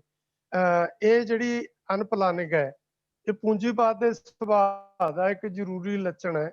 ਸਮਾਜਵਾਦ ਉਹ ਕੰਮ ਕਰ ਸਕਦਾ ਹੈ ਕਿ ਦੇਸ਼ ਦੀਆਂ ਲੋੜਾਂ ਕੀ ਨੇ, ਚੌਲ ਕਿੰਨੇ ਚਾਹੀਦੇ ਨੇ, ਖੰਡ ਕਿੰਨੀ ਚਾਹੀਦੀ ਹੈ, ਕਣਕ ਕਿੰਨੀ ਚਾਹੀਦੀ ਹੈ, ਆਲੂ ਕਿੰਨੇ ਚਾਹੀਦੇ ਨੇ, ਫਲ ਕਿੰਨੇ ਚਾਹੀਦੇ ਨੇ, ਤੇ ਉਹ ਕਿੱਥੋਂ ਕਿੱਥੋਂ ਕੋਟਾ ਉਹਨਾਂ ਨੂੰ ਡਿਸਟ੍ਰੀਬਿਊਟ ਕੀਤਾ ਜਾਊਗਾ ਕਿ ਫਲਾਨੀਆਂ ਸਟੇਟਾਂ ਇਹ ਤਿਆਰ ਕਰਨਗੀਆਂ। ਇੱਕ ਤਾਂ ਇਹ ਬਿਲਕੁਲ ਠੀਕ ਗੱਲ ਹੈ, ਇਹ ਕੀਤੇ ਬਿਨਾਂ ਜਣੀ ਮਤਲਬ ਇਸ ਤਬਾਹੀ ਨੂੰ ਰੋਕਿਆ ਨਹੀਂ ਜਾ ਸਕਦਾ। ਦੂਜੀ ਗੱਲ ਜਿਹੜੀ ਜਣੀ ਮਤਲਬ ਮੰਨ ਲਓ ਸਾਨੂੰ ਉਠਾਉਣੀ ਚਾਹੀਦੀ ਹੈ, ਭਾਰਤ ਦੇ ਵਿੱਚ ਜ਼ਮੀਨੀ ਸੁਧਾਰਾਂ ਦਾ ਅਮਲ ਬਿਲਕੁਲ ਬੁਰੀ ਤਰ੍ਹਾਂ ਅਧੂਰਾ ਤੇ ਛੱਡ ਦਿੱਤਾ ਗਿਆ ਹੈ। ਪੰਜਾਬ ਦੇ ਵਿੱਚ ਬੜਾ ਚਿਰ ਪਹਿਲਾਂ 18 ਸਟੈਂਡਰਡ ਏਕੜ ਜ਼ਮੀਨ ਸੀ ਕਿ ਇਸ ਤੋਂ ਵੱਧ ਤੁਸੀਂ ਨਹੀਂ ਰੱਖ ਸਕਦੇ, ਪਰ ਅਸੀਂ ਦੇਖਦੇ ਹਾਂ ਕਿ ਅੱਜ ਕੋਈ ਪੜਤਾਲ ਕਰਨ ਦੀ ਜ਼ਰੂਰਤ ਨਹੀਂ ਸਮਝਦਾ। ਪੰਜਾਬ ਦੇ ਵਿੱਚ ਵੀ ਇਸ ਕਿਸਮ ਦੇ ਬਹੁਤ ਲੋਕ ਨੇ ਜਿਨ੍ਹਾਂ ਨੇ ਜਣੀ ਨਜਾਇਜ਼ ਪੈਸਾ ਜਿਹੜਾ ਉਹਨਾਂ ਨੇ ਸਿਆਸਤ ਚੋਂ ਕਮਾਇਆ, ਉਹਨਾਂ ਨੇ ਬਿਊਰੋਕ੍ਰੇਸੀ ਪੁਲਿਸ ਦੀ ਹੋਵੇ ਜਾਂ ਸਿਵਲ ਦੀ, ਉੱਥੋਂ ਕਮਾਇਆ ਤੇ ਵੱਡੀ ਪੱਧਰ ਤੇ ਜ਼ਮੀਨਾਂ ਖਰੀਦੀਆਂ। ਅਸੀਂ ਜਣੀ ਲਗਾਤਾਰ ਇੱਕ ਮੰਗ ਉਠਾਉਂਦੇ ਹਾਂ ਕਿ ਜਿੰਨੀ ਸਟੈਂਡਰਡ ਏਕੜ ਜਣੀ ਮਤ ਲਿਮਟ ਤੋਂ ਫਾਲਤੂ, ਹੱਦਬੰਦੀ ਤੋਂ ਫਾਲਤੂ ਜਿੰਨੀ ਜ਼ਮੀਨ ਹੈ ਉਹ ਜ਼ਬਤ ਕਰਕੇ ਬੇਜ਼ਮੀਨਿਆਂ ਤੇ ਘੱਟ ਜ਼ਮੀਨ ਵਾਲੇ ਲੋਕਾਂ 'ਚ ਵੰਡੀ ਜਾਵੇ, ਤਾਂ ਕਿ ਇਹ ਫੌਰੀ ਤੌਰ ਤੇ ਉਹਨਾਂ ਦਾ ਫਾਇਦਾ ਹੋ ਸਕੇ, ਖੇਤ ਮਜ਼ਦੂਰਾਂ 'ਚ ਵੰਡੀ ਜਾਵੇ। ਇਹਦੇ ਨਾਲ ਨਾਲ ਇਹ ਹੈ ਕਿ ਜਿਹੜੀਆਂ ਕੋਆਪਰੇਟਿਵ ਸੁਸਾਇਟੀਆਂ ਨੂੰ ਡਿਫੰਕਟ ਕਰ ਦਿੱਤਾ ਗਿਆ ਪ੍ਰਾਈਵੇਟ ਫਰਮਾਂ ਦੇ ਲਾਹੇ ਦੇ ਲਈ, ਉਹ ਜਿਹੜੀ ਕੋਆਪਰੇਟਿਵ ਫਰਮਾਂ ਪ੍ਰਾਪਰ ਚੱਲਣ, ਸਾਂਝੀ ਸਹੂਲਤ ਵਰਕਸ਼ਾਪਾਂ ਖੁੱਲੀਆਂ ਸੀ ਉਹ ਪ੍ਰਾਪਰ ਚੱਲਣ, ਤਾਂ ਕਿ ਛੋਟੇ ਕਿਸਾਨਾਂ ਨੂੰ ਮਸ਼ੀਨਰੀ ਦੇ ਉੱਤੇ ਬਹੁਤ ਵੱਡਾ ਖਰਚ ਨਾ ਕਰਨਾ ਪਵੇ, ਉਹਨਾਂ ਦੀ ਲਾਗਤ ਘਟੇ ਤੇ ਉਹਨਾਂ ਦਾ ਜਿਹੜਾ ਮਤਲਬ ਕੰਪੈਰੀਟਿਵ ਪ੍ਰੋਫਿਟ ਹੈ ਉਹ ਵਧੇ। ਸਾਨੂੰ ਬਹੁਤ ਸਾਰਾ ਕੁਝ ਕਰਨ ਦੀ ਲੋੜ ਹੈ ਇਸ ਸਿਲਸਿਲੇ ਦੇ ਵਿੱਚ। ਤਾਂ ਇਹ ਪੱਕੀ ਗੱਲ ਹੈ ਕਿ ਖੇਤੀਬਾੜੀ ਦੇ ਉੱਤੇ ਆਬਾਦੀ ਦੀ 55% ਹਿੱਸਾ ਨਿਰਭਰ ਕਰਦਾ ਹੈ, ਪਰ ਅੱਜ ਖੇਤੀਬਾੜੀ ਦੇ ਹਿੱਸੇ GDP ਚੋਂ ਸਿਰਫ 14% ਯੋਗਦਾਨ ਖੇਤੀਬਾੜੀ ਦਾ ਹੈ। ਇਹਦਾ ਮਤਲਬ ਆਮਦਨ 'ਚ 14% ਹਿੱਸਾ ਹੈ ਤੇ ਜਣੀ ਮਤਲਬ ਮੰਨ ਲਓ ਡਿਪੈਂਡ ਲੋਕਾਂ ਦੀ ਸੰਖਿਆ 55% ਹੈ। ਇਸ ਜਿਹੜਾ ਜਣੀ ਮਤਲਬ ਵਿਰੋਧਾਭਾਸ ਹੈ ਇਹਨੂੰ ਹੱਲ ਕਰਨ ਦੀ ਲੋੜ ਹੈ। ਖੇਤੀਬਾੜੀ ਆਮਦਨ ਨੂੰ ਵਧਾਉਣ ਦੇ ਲਈ ਵਿਸ਼ੇਸ਼ ਤੌਰ ਤੇ ਪਲਾਨਿੰਗ ਕਰਨੀ ਪਊਗੀ, ਤਾਂ ਕਿ ਜਨਤਾ ਦੀਆਂ ਲੋੜਾਂ ਵੀ ਪੂਰੀਆਂ ਹੋਣ ਤੇ ਨਾਲ ਜਿਹੜੇ ਖੇਤੀ 'ਚ ਜੁੜੇ ਲੋਕ ਨੇ ਉਹਨਾਂ ਦਾ ਜੀਵਨ ਪੱਧਰ ਸੁਧਰੇ। ਸਰਕਾਰ ਨੇ ਹੌਲੀ ਹੌਲੀ ਆਪਦੇ ਆਪ ਨੂੰ ਸਾਰੇ ਕਾਸੇ ਚੋਂ ਕੱਢ ਲਿਆ। ਜਦੋਂ ਮੋਦੀ ਸਾਹਿਬ ਸੱਤਾ 'ਚ ਆਏ ਨੇ, ਇਹਨਾਂ ਨੇ ਕਿਹਾ ਕਿ ਗਵਰਨਮੈਂਟ ਦਾ ਕੰਮ ਸਿਰਫ ਨਿਗਰਾਨੀ ਕਰਨਾ ਹੈ, ਬਿਜ਼ਨਸ ਕਰਨਾ ਤੇ ਬਾਕੀ ਸਰਵਿਸ ਦੇ ਸੈਕਟਰ ਨੂੰ ਚਲਾਉਣਾ ਨਹੀਂ। ਤਾਂ ਇਹਦਾ ਨਤੀਜਾ ਕੀ ਹੋਇਆ ਕਿ ਐਜੂਕੇਸ਼ਨ ਖੋਹੀ ਜਾ ਰਹੀ ਹੈ, ਹੈਲਥ ਖੋਹੀ ਜਾ ਰਹੀ ਹੈ, ਸੜਕਾਂ ਵੀ ਗਵਰਨਮੈਂਟ ਨਹੀਂ ਬਣਾਊਗੀ। ਤਾਂ ਇੱਕ ਸਵਾਲ ਉੱਠਦਾ ਕਿ ਫਿਰ ਗਵਰਨਮੈਂਟ ਨੂੰ ਚੁਣਿਆ ਕਾਹਦੇ ਲਈ ਜਾਵੇ? ਜੇ ਗਵਰਨਮੈਂਟ ਸਾਡੇ ਬੁਨਿਆਦੀ ਕੰਮਾਂ 'ਚੋਂ ਕਿਸੇ ਦੀ ਵੀ ਜ਼ਿੰਮੇਵਾਰੀ ਨਹੀਂ ਨਿਭਾਉਂਦੀ, ਤਾਂ ਫਿਰ ਕੀ ਗਵਰਨਮੈਂਟ ਨੂੰ ਅਸੀਂ ਟੈਕਸ ਇਸ ਲਈ ਦਿੰਦੇ ਆ ਵੀ ਉਹ ਲੀਡਰਾਂ ਦੀ ਐਸ਼ੋ ਇਸ਼ਰਤ, ਮੋਦੀ ਸਾਹਿਬ ਦੇ ਵਿਦੇਸ਼ੀ ਦੌਰੇ, ਬਾਦਲ ਸਾਹਿਬ ਦੀ 5.25 ਲੱਖ ਰੁਪਇਆ ਮਹੀਨੇ ਦੀ ਪੈਨਸ਼ਨ, ਇਹਦੇ ਲਈ ਜਨਤਾ ਉਹਨਾਂ ਨੂੰ ਪੈਸਾ ਦਿੰਦੀ ਹੈ? ਲਾਜ਼ਮੀ ਤੌਰ ਤੇ ਜਿਹੜਾ ਇਹ ਚਿੱਟਾ ਹਾਥੀ ਬਣਿਆ ਤੰਤਰ ਹੈ ਇਹਨੂੰ ਬਦਲਣ ਦੀ ਲੋੜ ਹੈ। ਇਹ ਪੈਸਾ ਬੁਨਿਆਦੀ ਤੌਰ ਤੇ ਲੱਗੇ ਤਾਂ ਕਿ ਜਨਤਾ ਦੀ ਖਰੀਦ ਸ਼ਕਤੀ ਵਧੇ, ਤਾਂ ਦੇਸ਼ ਜਣੀ ਮਤਲਬ ਸੰਕਟ ਚੋਂ ਨਿਕਲ ਸਕਦਾ, ਗੱਲੀ ਬਾਤੀ ਨਹੀਂ ਨਿਕਲਣਾ ਜੀ। ਮੈਂ ਬੇਨਤੀ ਕਰਨਾ ਚਾਹੁੰਦਾ, ਸਾਡੇ ਨਾਲ ਕੁਝ ਦੋਸਤ ਜੁੜੇ ਹੋਏ ਨੇ, ਜੇ ਉਹਨਾਂ ਦੇ ਵਿੱਚੋਂ ਕੋਈ ਵੀ ਸਾਥੀ ਸਵਾਲ ਕਰਨਾ ਚਾਹੁੰਦਾ ਹੈ, ਉਹ ਇੱਕ ਦੋ ਸਾਥੀ ਜਿੰਨੇ ਵੀ ਸਵਾਲ ਕਰਨਾ ਚਾਹੁੰਦੇ ਨੇ ਉਹ ਇਕੱਠੇ ਕਰਨਗੇ ਤੇ ਉਸ ਤੋਂ ਬਾਅਦ ਇਕੱਠੇ ਸਾਡੇ ਜਿਹੜੇ ਐਕਸਪਰਟ ਨੇ ਉਹਨਾਂ ਦੇ ਜਵਾਬ ਦੇਣਗੇ। ਕੋਈ ਵੀ ਸਾਥੀ ਆਪਣਾ ਮਾਈਕ ਔਨ ਕਰਕੇ ਆਪਣੀ ਗੱਲ ਕਰ ਸਕਦਾ ਹੈ ਜੀ। ਸਤਿ ਸ਼੍ਰੀ ਅਕਾਲ ਜੀ। ਸਤਿ ਸ਼੍ਰੀ ਅਕਾਲ ਜੀ। ਹਾਂਜੀ ਜਗਪਾਲ ਸਿੰਘ, ਵੈਲਕਮ। ਹਾਂਜੀ ਸਰ, ਮੇਰਾ ਸਵਾਲ ਸੀਗਾ ਵੀ ਆਪਾਂ ਜੋ ਕਿਸਾਨੀ ਅੰਦੋਲਨ ਚੱਲ ਰਿਹਾ ਜੀ ਹੁਣ, ਉਹਦੇ ਵਿੱਚ ਜਿਵੇਂ ਨੱਥ ਸਾਹਿਬ ਨੇ ਕਿਹਾ ਵੀ ਫੌਰੀ ਰਿਲੀਫ ਤਾਂ ਮਿਲ ਸਕਦਾ ਹੈਗਾ। ਜੇ ਅੱਜ ਸਾਡਾ ਐਜੀਟੇਸ਼ਨ ਹੈ ਜਿਹੜਾ ਉਹ ਸਫਲ ਹੁੰਦਾ ਹੈ ਤਾਂ ਕਿਸਾਨੀ ਜਿਹੜੇ ਹੈਗੇ ਆ ਇਹ ਮੁੱਦੇ ਨੇ ਉਹ ਆਪਣਾ ਸਾਡੇ ਕੋਲੇ ਵਾਪਸ ਆਉਂਦੇ ਨੇ, ਅਸੀਂ ਉਹਦੇ ਵਿੱਚ ਸਫਲਤਾ ਪ੍ਰਾਪਤ ਕਰਦੇ ਹਾਂ।